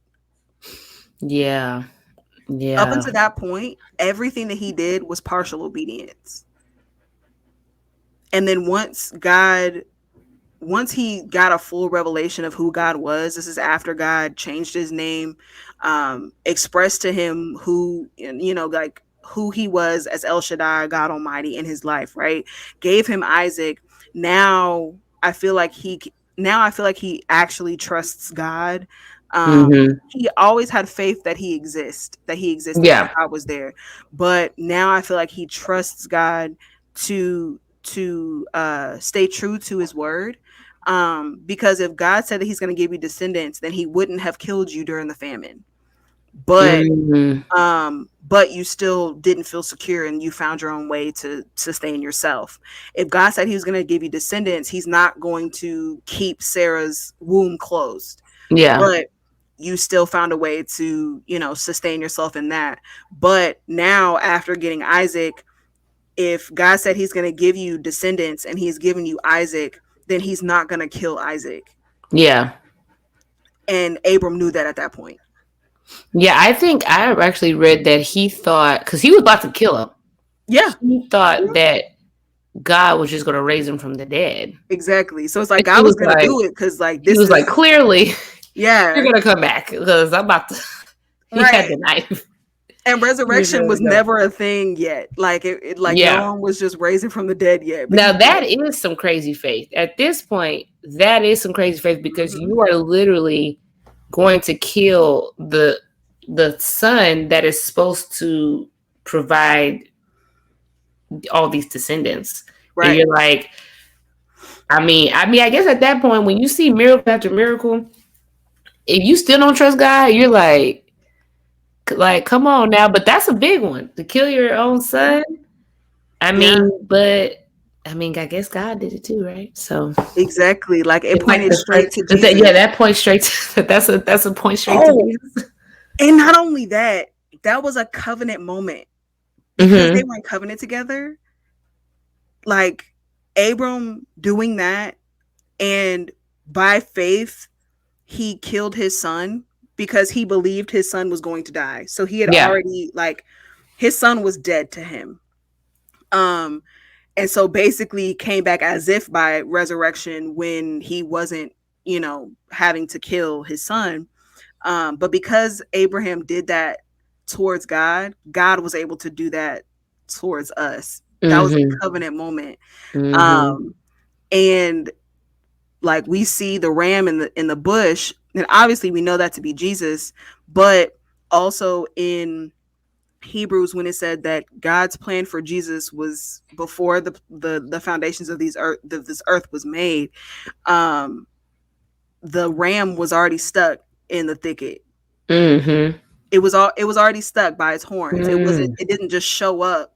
It was Yeah. already there. He just didn't see it because Wow. I'm sacrificing my son because that's what God told me to do. But he also told his people that me and the boy will come back down. Yeah. So like whatever's gonna happen, gonna have to happen because this is the son of the promise. But yeah, that ram was already there, just like Jesus was already there to be the sacrifice for us. It just Mm-hmm. had an appointed time.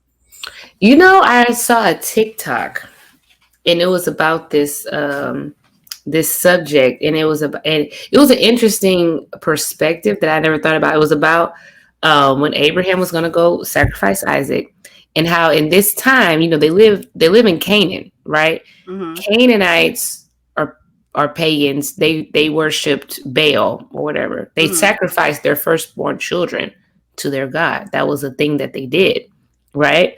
So her perspective was that maybe in that time, Abraham was kind of just getting to know God. But in that time where he lives, people sacrifice their children to gods. That's a thing. Now those children didn't get resurrected. But he's Right. like, if God already told me this, but he's like, maybe this is just a thing, that we do. But my God's gonna bring my son back, right? So she was saying when God stopped when he brought him up there, he's testing his faith, of course. But she was like, when he stopped him, she was like, what if it really wasn't all a test of faith? What if he was setting himself apart from the gods of this world by saying, I will never ask you to sacrifice your child Mm. to me. I am not like the gods that these people worship. I am the one and true living God, and I don't play like that. Wow, I didn't know that. That That was, I thought it was an that's interesting kind of take. cool. Yeah, but I did know that the Canaanites, because this is another deep dive I did one day when I was looking through the descendants of Noah, and how I want to say Shem, I want to say Abraham came from the line of Shem. Shem, I think. Shem. I think.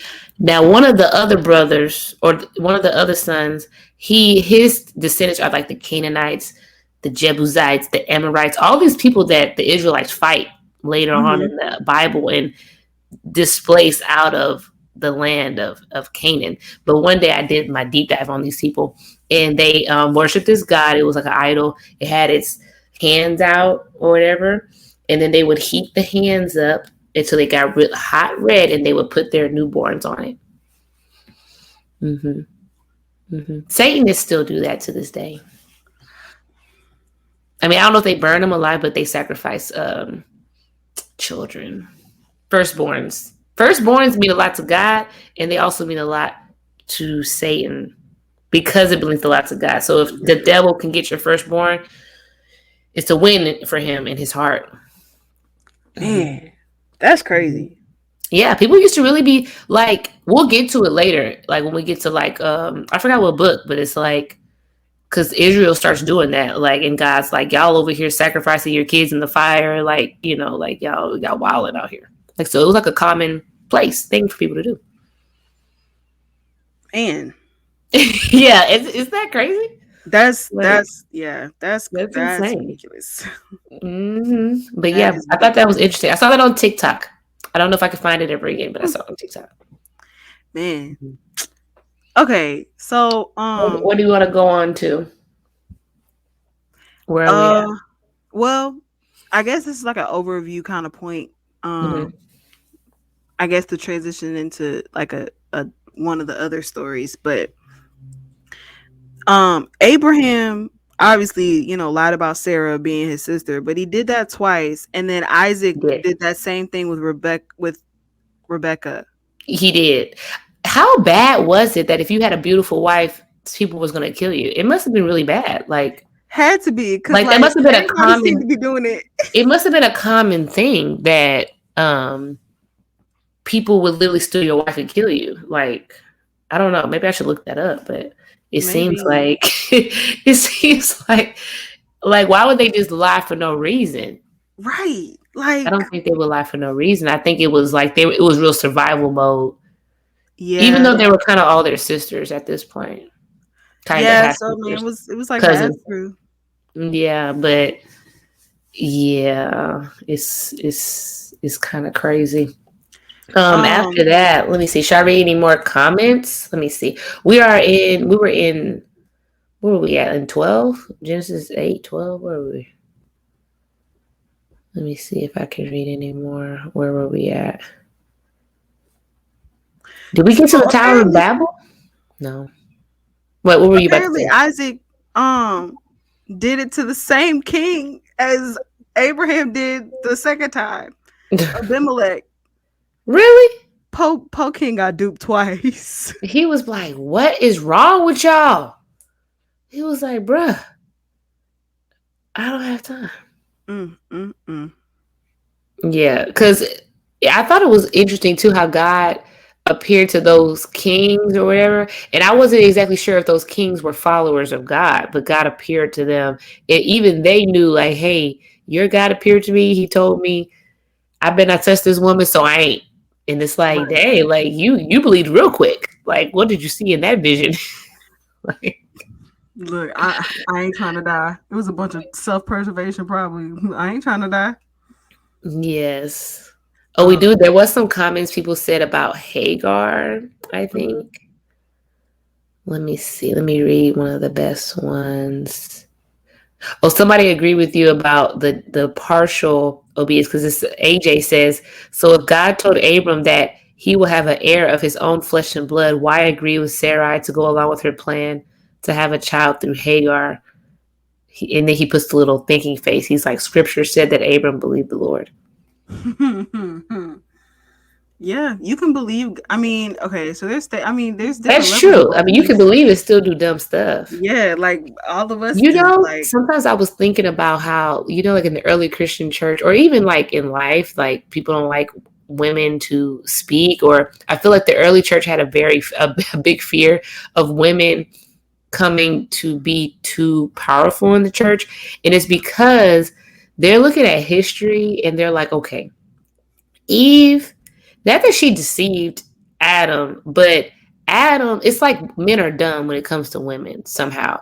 So I offer you an apple, even though you sitting here and you should be telling me no, you take it, or whatever it was, whatever fruit it was.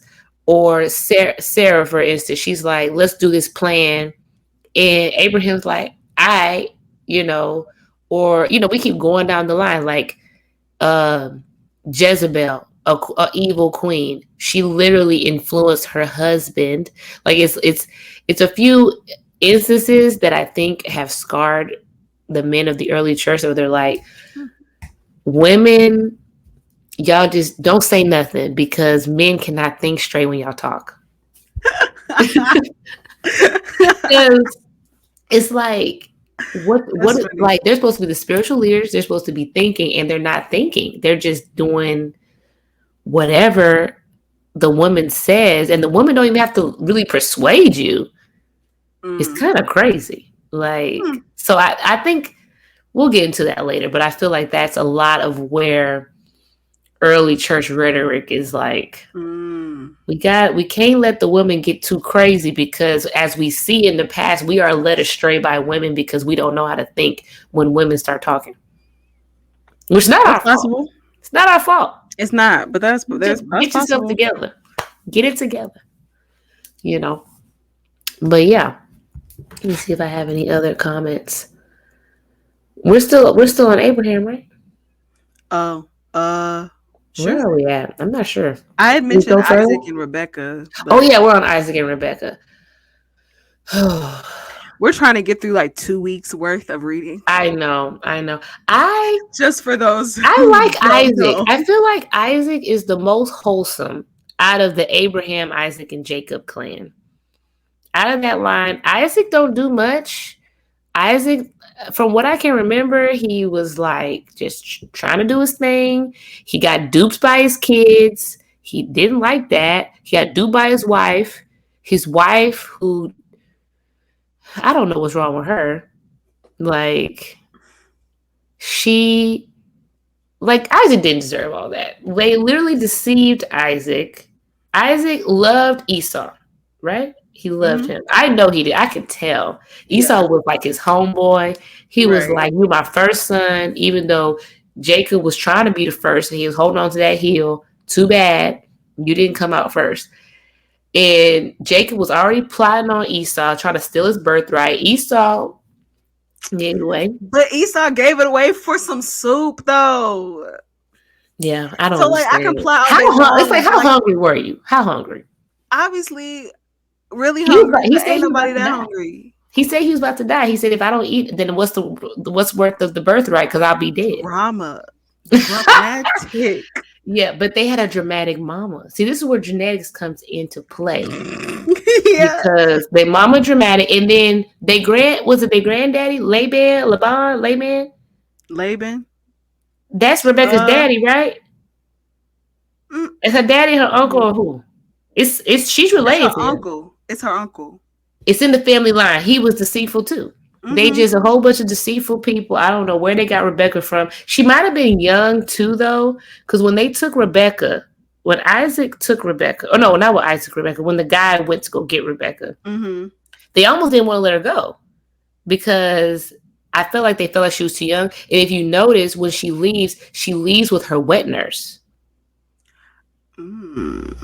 Which is like, how old is Rebecca that she has to leave with her wet nurse? Exactly. What's going on here? Wow, I feel like she's like 12. Yeah.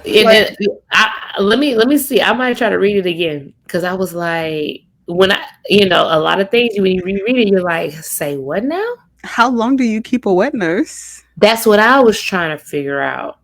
Let me see. A wife for Isaac. Let me see. Because I wrote that down too. Because they didn't want her to leave at first. I was like, well, maybe it's because she was so young. Maybe. Mm. Because they were like, let me see. The brother and mother said, let the girl stay with us. Oh, no, I think Laban is her brother. Was it Laban? Yeah. Laban is her brother. It's her brother. Yes. So it's Jacob's uncle. Yeah. So, and they're like, at first, they don't want to let her go. And they're like, let's ask the girl for her opinion. And she's like, that she'll go. And then says, so they sent away their sister Rebecca with the one who had nursed and raised her, and Abraham's servant and his men. So, I mean, maybe it was customary, though, to leave with your, like, nanny? Is it almost like a maid? Maybe. But it was who nursed her. Maybe. Nurse is from the, you know. Mm-hmm. Right. So I don't know. Interesting. I don't know. So maybe like, she why I need a babysitter? How old am I? I don't know why she was plotting on her husband. I don't know if I thought they had a pretty good relationship. Maybe not. Isaac had started to get old. Rebecca was probably still young. And she, for some reason, she wanted Jacob to have the birthright. I don't know if she loved Esau less. I'm not sure I feel like why. it was just, but like it's just a mess. Favorites. Yeah, but it was just a mess. Yeah, but the thing is like when she was pregnant, God told her that like, they you will have 2 sons, and the youngest will rule over the older. The second will come before the first. And that's another example of you trying to do what God says and help him out when he don't need your help. See, God told her, hey, your youngest is going to rule over the oldest. And she's like, okay, cool. She's like, wait, but that birthright in a way. But, he's not going to get blessed by my husband, and he's not going for what I'm saying, even though I heard from the Lord. So she's like, I'm going to take matters into my own hands. I'm going to dress you up like Esau. Your daddy can't see no more. He's old. Right. And we're going to make that soup. Yeah. But I think it really does. You would have to mention that Esau did not value his birthright at all. And so it's like, did Rebecca really scheme for the birthright when Esau didn't want it in the first place? And he had given up the birthright before the scheme even happened. Right. And so he just didn't get his blessing. Exactly. He missed out on 2 things. Exactly. And so it's like the birthright would have already been been Jacob's. Mm-hmm. So when it came to like, I guess all of the wealth and everything, it was already Jacob's. Like he already gave it away. So, so the blessing was really just extra. Yeah, that's true. So now Esau's mad, talking about Jacob, stole my birthright. Nah, you gave it to him for some soup, bro. Yeah, you gave it away. You gave it to him for some Campbell's soup, man. Ain't nobody that hungry. Like big hungry. He was hungry, girl. Man, he was hungry. Ain't nobody that hungry. But then, Jacob ended up getting swindled multiple times after that. And I think it was really funny. Oh, yeah. Yeah, you reap what you sow. Because he was swindled by his uncle. Because he basically went to go marry his cousins. Yeah, but they all did that. Yeah, and got swindled hard. Like 3 or 4 times. Oh, yeah. But the thing is that, like, for him to be the youngest and he basically took the spot of the older twin. Mm-hmm. He got swindled because he wanted the younger sister and got the older sister. Mm-hmm, mm-hmm. And then they told him, it is not customary for me to marry off the younger before the older. That was a lesson for him. Mm-hmm. You doing stuff out of order. Yes. Doing stuff out of order. But okay, sir, how you not gonna know? Okay, we're gonna say that. We're gonna say that for intercessory prayer. Because we're gonna save that. Yeah, because there's a few people, a few characters I gotta say for intercessory prayer, because really Jacob in there too. Because Jacob, he's a funny character to me. He is. Jacob is really an unlikely, like like Jacob, He's a lot. I like him though because he makes me feel like it's okay that I'm kind of messed up person. Cause I can understand that. Yeah. Yeah, he me too. he wasn't totally messed up, but like he wasn't. He's just like a regular dude, Yeah. and he try to do the right thing, but he don't always do the right thing. Yeah. But like this is the man who wrestled with God. Literally. What's I was about to say wrong with that. you, Like, bro? Like you wrestling with God. to the point where he's like, I ain't letting you go until you bless me. Yeah, like you negotiating too. And You God was negotiating. losing. Like, Like you got your hip broke. Like not everybody is, but I mean, I don't know. Jacob is mad just he's a extra. very interesting character. Like Yeah. anybody who wrestles with God and then he's like, dang, I saw God face to face and I didn't die. Like, Like, wow. I lived. I Like fought that's him and I he was lived. like, that's what's up. He was like, that's awesome. But he was scared of his brother. He was. He was. He was like, bruh, I want to go How you back, going? but I know he gonna kill me when I go back because I was very deceitful and I ran like a coward. Yep. How you gonna fight God and get your hip broke and then be scared to face your brother? Mm, I don't know, but I um, was glad his brother wasn't mad at the end. It yeah. was clear God had did some work on him while Yeah. Jacob was gone too. Yep. Hmm. But then who ended up was it was it Esau that ended up going to marry some of Ishmael's descendants? I maybe because I also thought about how we always thinking about how Isaac and Ishmael, became these great nations, but um, there's also a let me see if I can find it. There's also a divide with Esau and Jacob's descendants. Let me see if I can find that. Where are we? Oh, I'm about to say that was stolen blessing. I think Jacob's we're in like departure. That's like almost at the end. We're almost at yeah. where we're stopping at for Mm-hmm. um before we get into because when in the intercessory prayers where we get into the drama and these love triangles that I keep saying. Man, These little so wingies. many. They got more love triangles than There's Grey's Anatomy. so many love triangles. I'm trying to see where preparing to meet Esau. Okay, let me see. Did I highlight it? Where it says that what his descendants were? I don't know. I feel like you're right though. Cause I I might have went too um, far.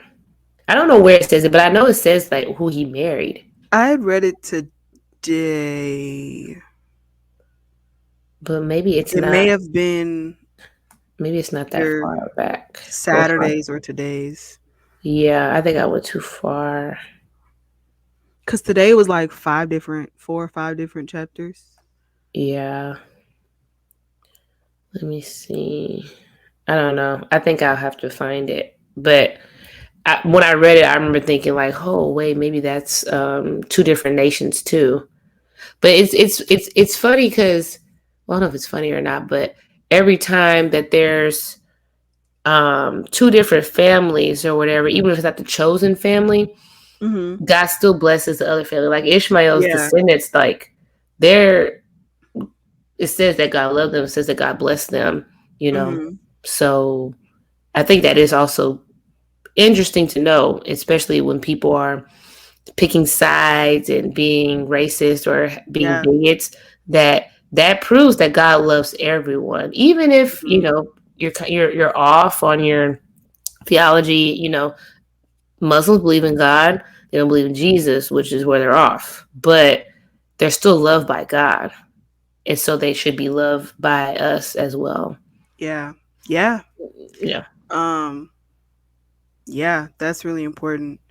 Mm-hmm. And something that I've noticed is that whenever there is a rivalry, there's always works versus grace.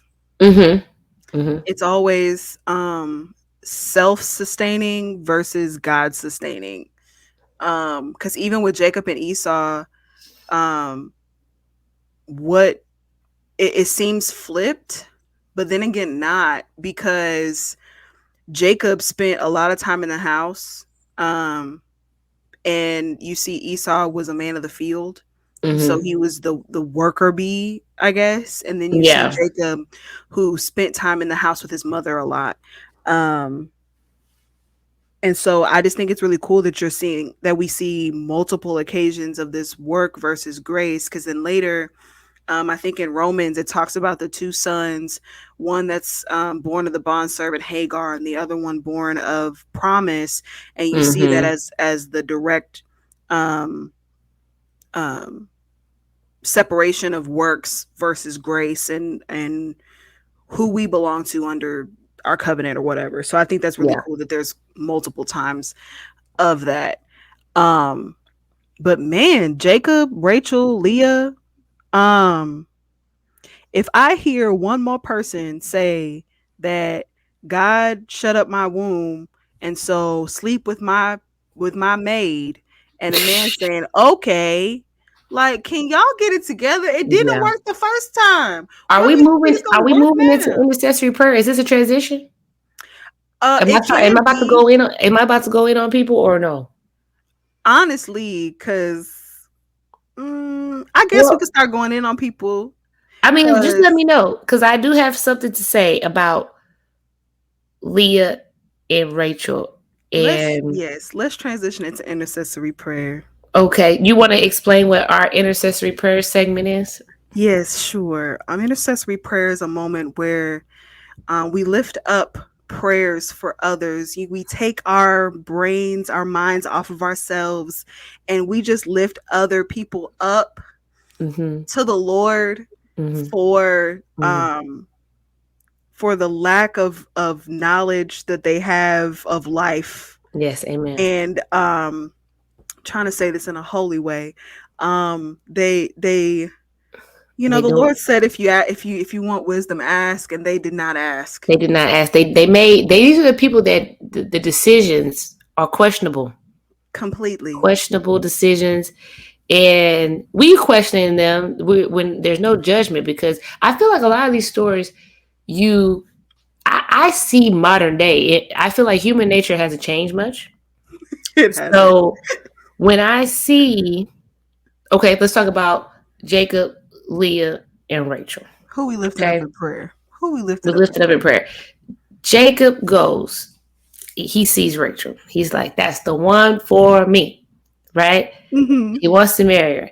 He's then forced to marry Leah because she's the oldest. He Mm-hmm. don't want Leah. He want Rachel. He actually loved Rachel. He's Mm-hmm. like, Leah, whatever, girl. So who started having babies first? I want to say Leah started having babies, right? Uh-huh. Leah is having babies, but she is still not getting the attention from her husband. So she's like, let me have more babies Right. because the baby is going to make him love me. Now, we have met people like this in our lives, in modern day life, that think having a baby will make the man love you. Newsflash, probably It ain't. It's doesn't. probably gonna make him hate you if he didn't already. Right. It's not gonna make your life better. Like He loves who if he he loves you, loves. if he already loves you, having this baby is just gonna make it more. He's gonna be like, dang, she's awesome. If he don't really like you much and you have his baby, it's gonna switch the opposite way. Completely. Even though what's weird though, even in all this, Jacob keep having sex with Leah because I guess he has to. It's his wife. I Yeah. don't know, or I don't know if Jacob was just enjoying all of this, or if he was upset. I don't know. I don't know. So Uh then I don't know if he actually wanted to have sex with Leah, because there was a he point did where, though.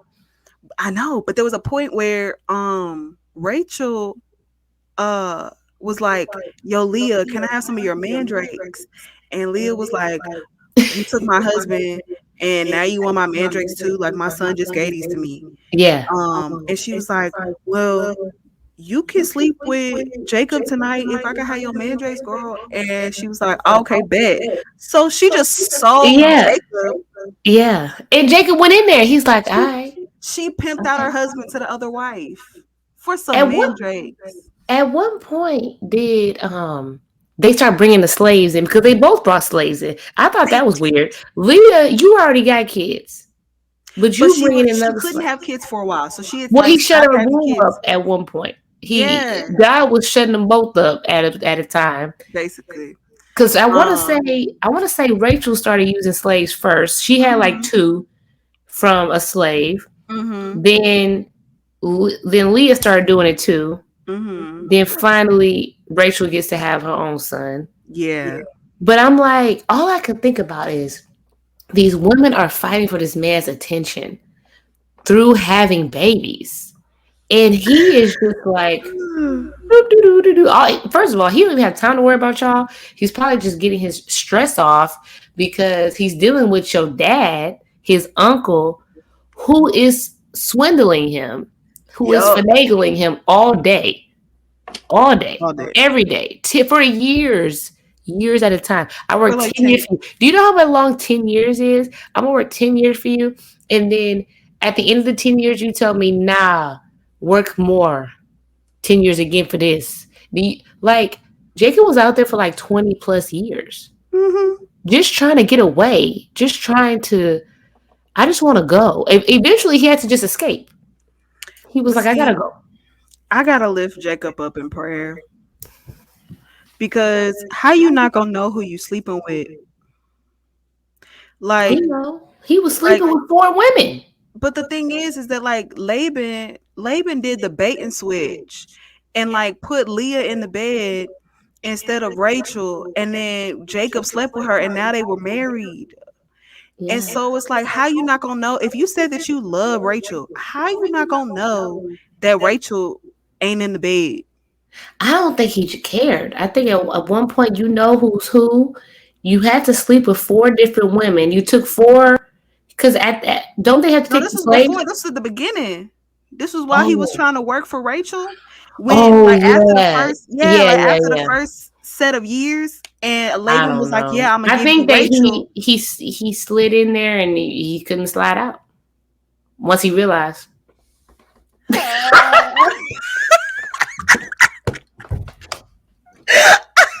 I mean, that is an honest answer. Because think about men. Just think about them. If he walk in there in the tent dark and he just get in there and then once he realizes her and he's just, is he gonna stop? He might not. Might just keep on going. And he's like, dang, at the end he might feel bad, but he's like, dang, it's already in there. I cannot. I Woo, I cannot. promise y'all, this is Christian content, but I'm just saying. Mm, Man, I'm just saying. it's I so mean, that can okay, be but escalation. like, hold on, I mean, I don't know. hold on, bro. Back into mother's tent. He loved her deeply. Um, I'm trying to go back to when. Oh, that's Isaac. Okay, hold on. Oh, are we trying to find where he accidentally slept with her? Yeah, Or I don't know. I feel like ain't no accident. I think it was because he woke up and he was like, you not Let's Rachel." see. Let's see. Okay. Oh, here it is. Maybe this is it. Jacob deceived in chapter 29. Or no, wait, Probably. no, maybe not. Maybe not. Maybe No, not. no, I think that's right. Because he was deceived so many ways. I gotta read through it. True. Wait. So he worked. Okay, he worked for Rachel for 7 years, and it was only a few days to him because of his love for her. He Yeah, loved for her him so to much. be watching Rachel for 7 years, be in love with her, it feels like a couple days, and then you get in the bed and you cannot tell that Oh that's yeah, not I Rachel. see it now. I see it now. It says, it says, when But when morning Jacob came, woke up in the morning, it was Leah. there was Leah, and he said to, is it Laban or Laban? I don't know. I I have don't to know. go read the audio or listen to audio. What have you done to me? Wasn't it for Rachel that I worked for you? Maybe he was so tired from all that work that he just laid in the bed and she just did all the work. I don't know, but he needs some Or intercession maybe they because slept in the bed, but they did not do anything. He just fell asleep, and when he woke up, he was like, who that? That nah, ain't that he ain't her." slept with her. Cause This is the thing. Jacob was just getting it all around. It didn't yeah, sound like he was turning it down. It sounded like he was like, "Oh, y'all need me to." perform my duties, don't worry. I got you. I got it. Don't worry. I'm okay. It's okay. Listen, look, Jacob was out there, and he needs some prayer for sure. Yes. That's what I Um, said. Jacob is like, I like him a lot because to me, he reminds me of David in the sense of like, he loves God. He has an understanding of who God is, and he knows that God is for him, yeah, but he be doing dumb stuff, completely which done. I can relate to Oh yeah, all the time, all wholeheartedly. I all the can time. totally relate. So yeah, who else is Um, in our intercessory prayer from before? uh, I'm gonna say Lot's wife And Lot too, but yeah, and Lot. Lot too, because Lot, I got some things to say about Lot, and so and do I Lot's think some of daughters. the. Yeah, I'm This gonna is go to the comments. There was a lot of comments people had in the group about Lot. They don't like Lot. They don't like how Lot was going to pass off his daughters to the men of Sodom. I don't exactly. like it either. I don't. Let's think about Not to this. say, but I mean, like he was doing it to save some angels, but like I'm pretty sure them angels could have saved themselves. The And you angels have don't to be even like, help. I got two daughters. They could like you could do He whatever you was like, want to. I have two daughters that are virgins. He propped that up to be like a Who thing, had fiancés? like don't y'all want this? Like this is even better than men. But Right. yeah, that whole situation, even the men, everybody needs prayer in that whole Sodom and Gomorrah The whole situation. thing. But then the First of daughters all, turned around later and the daughters turned around with their mom. no, I'm saying like Oh, they you got talking about when they, yeah. yeah, with their dad so that they could have children. That whole family is just too It's much. just too Like, much. Their whole let's think family about the whole needs Sodom and intercessory Gomorrah prayer. situation. It's like these angels come through. They have the image of men. I suppose. I feel like angels Mm, probably just look real throw though. Like they probably look real. Like yeah, they probably look like men, but like, like what's going on there? kind of Because big, kind of I bust. had a friend actually ask me. She's not a believer, so she was just asking me questions about the story of Sodom and Gomorrah because it's really it's. I feel like when people talk about homosexuality, they kind of always go to that Hmm. story. And she was saying that she was reading about like how it was just a matter of hospitality, not that they were homosexuals. And I said, okay, let's think about it. And I said, well, they were being, I said, say they weren't homosexuals. I said, because let's say that they didn't think the angels were men. Maybe they were just so wicked and lustful and disgusting that they just saw something different and they wanted it. I said, who knows, right? I give you Hmm. benefit of the doubt. I said, but at the end of the day, they came to rape them because they didn't ask permission, they didn't have consent. They just said they wanted to sleep with them, whatever they thought they were. It was a group of men. They didn't want the women that were offered. So there's that. So I guess you could talk about hospitality, but it's really that the world it was just a wicked place and they were literally I mean I can't even get past it. I can't get past the fact that they were probably if they were trying to rape these angels, they were probably doing who knows what they were doing day to day to different people, to women, to True. men, to animals, to children. Who even knows what was going on?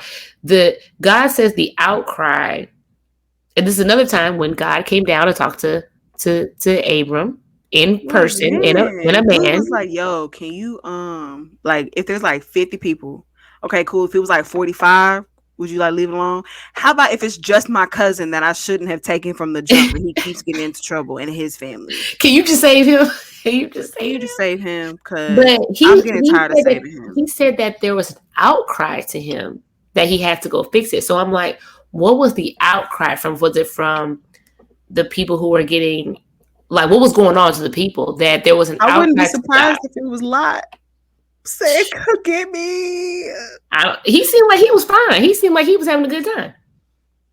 He seemed like he was actually loving where he was at. And oh yeah, let me read some of the comments because people do not like that what Lot was doing. So let's see here. Delia said, "How disgusting of a man to try to market his daughters off at that underage. That there was wicked in the world. That he would be tricked into. into his girls. Oh wait, what did she say? There was some typos there, but she did not like that. Mm-mm. Let's read another one. Let's see here. Somebody actually said, and this is kind of a question. I don't know if we have an answer for her, but she said, chapter 19 was so triggering for me. I have a history of that stuff in my family, and I just don't understand the point of this chapter at all. Can someone please help me out? I can't see past anything but rage that Lot offered his daughters.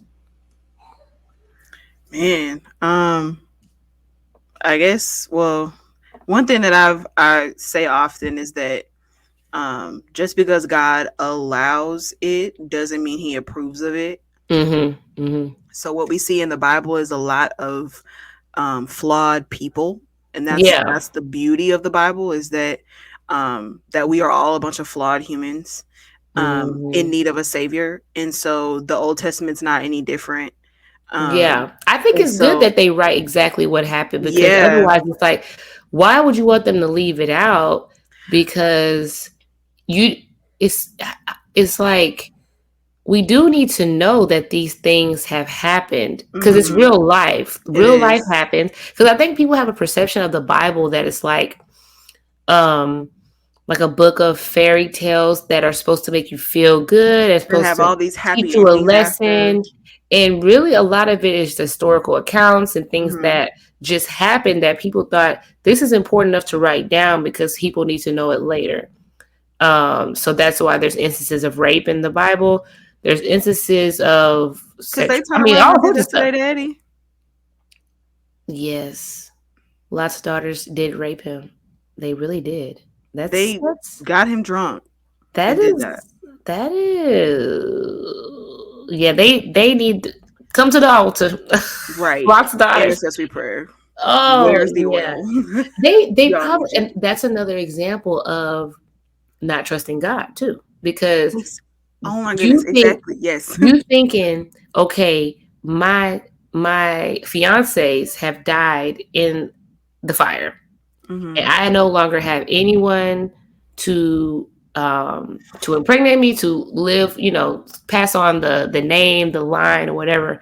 So they're like, let's preserve our dad's line. I feel like, I don't know, I don't want to say their hearts were in the right place, but I feel like they thought they were doing the right thing. But there was no consultation of God in it at all. There was no At crying out to all. God like, hey God, do you want his bloodline to die off or not?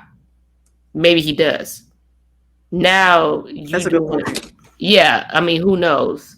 I don't know. But That's a really good point. a lot of times, a lot of these things are just, when you realize that you out of pocket, a lot of times it's that you didn't trust God because you were fearful of what was going to happen, but you didn't rely on God. You relied on hmm your own actions, and now you just messed it up more, probably, most Yep. likely.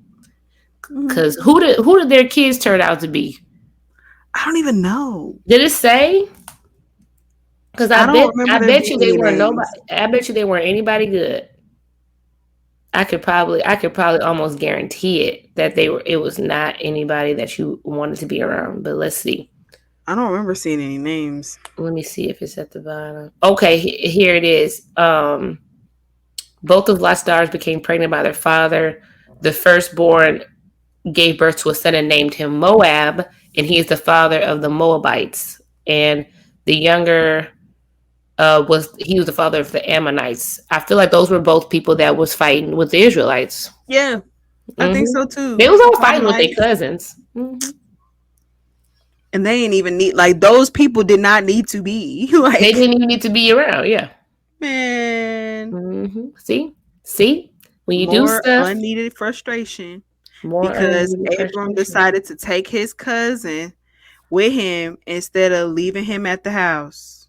Yeah, yeah, exactly. One little decision makes like a big dent in like hmm life. People don't really realize like all that stuff, like every little decision. The Lot's daughter's fiance's decision to not take anything seriously and stay. Now, I mean, they could have had babies with them, but now they didn't. It's like, it's just all these little decisions it's like they're creating whole nations that not even supposed to be around. Yeah. Like, it's That's crazy. crazy. Yep. Hmm. Anyone else that needs intercessory prayer? I'm trying to Oh, think I of forgot about anyone. Adam. Oh We gotta talk yes, about Adam. Adam needs Adam, intercessory I prayer. need you to come forward. Where you, Adam? I say that he's in this group because in the fall of man, in the garden, when Eve is being tempted by the serpent, Mm-hmm. we see many, like, if you just Google Eve right now, probably you will see a picture of her and the snake, just her and the snake. Right, But, well, when you read the scripture, Adam is standing right right there, there looking like a dummy, just and not saying anything. not saying a thing, not saying nothing, just eating fruit, and then go blame his wife when God asked him about it. Right, it's the woman you gave me, but like you But ate you was too, right there though. and sin comes from your seed. So it's not her fault. It's not her fault. And why? What were you doing? Like, there's a lyrics in a Kanye West song, Hmm. in the Everything We Need song, and Kanye's like, I feel like I want to make a reel to the lyrics, but it's like, what if Eve made apple juice? You go do what Adam do, or say, baby, let's put it back on a tree because we have everything we need. It's like, that's what Mm. Adam was supposed to Exact. do. That's what he should have done. That's what he should have done. Or he could have led her to the tree of life and say, let's eat from this one. Because Right. Like, this one, if we eat from let's this one, we're gonna have cleanse. eternal life actually. But y'all don't want to eat from the one that's not forbidden. You want to eat from the one that's forbidden because of the devil's lies. He still lies, y'all. He still Oh, lies. he still does. But yes, Telling the Adam same does need lies he intercessory started with. prayer. He's telling y'all the same lies you started with, that you can be God and you can be like God. Okay? Mm-mm-mm. Let that marinate. One day we're gonna do an episode about all this new age stuff. It's Oh gonna yeah, come. It's, we we're gonna gonna have do to for that sure. Oh, maybe because when we get to like Joseph and the whole magician thing. yes. Um, Yes, we we gonna have have to we talk have about lots of content to come. Don't worry. so much, so much. Hmm. Hmm. I I don't guess know who else me. needed intercessory prayer. I know Adam did. We did a lot. Um, hmm. I think that's it. I think that's it too. I think that is it for. I'm trying to think. I didn't read as many comments as I thought I was going to read, but I think I read most of them, or most of, like, the ones I thought that I Yeah. could remember. But yeah.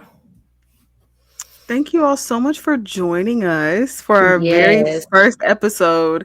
This one's I know. If long. you hung out for the whole time, you are a true writer. You We're are a at 2 hours and trooper. 12 minutes. But I did think it was going to be 2 hours. I think normally our episodes will be an hour because it'll be a week's worth of content. Hmm. This was 2 weeks Basically worth 2 weeks. Yeah. because we couldn't get our lives together and the devil was on attack Hmm. hardcore. And I would just like to say that, and I think sorry, there's a dog moving around in here. Hopefully it's not too loud, but um I feel like that's happening maybe with our group in general. I think when you set out to really seek God and you really trying to do it, it's always something that happens. Like, there's a distraction. Hmm. Satan will love to distract you. If he can't get you to not believe in God, he'll just distract you from spending time with God. That's how I feel. So I Yeah. feel like we've been distracted. Me and Vic talked about it before we even got on here, that we were both just feeling this disconnect and we didn't like it.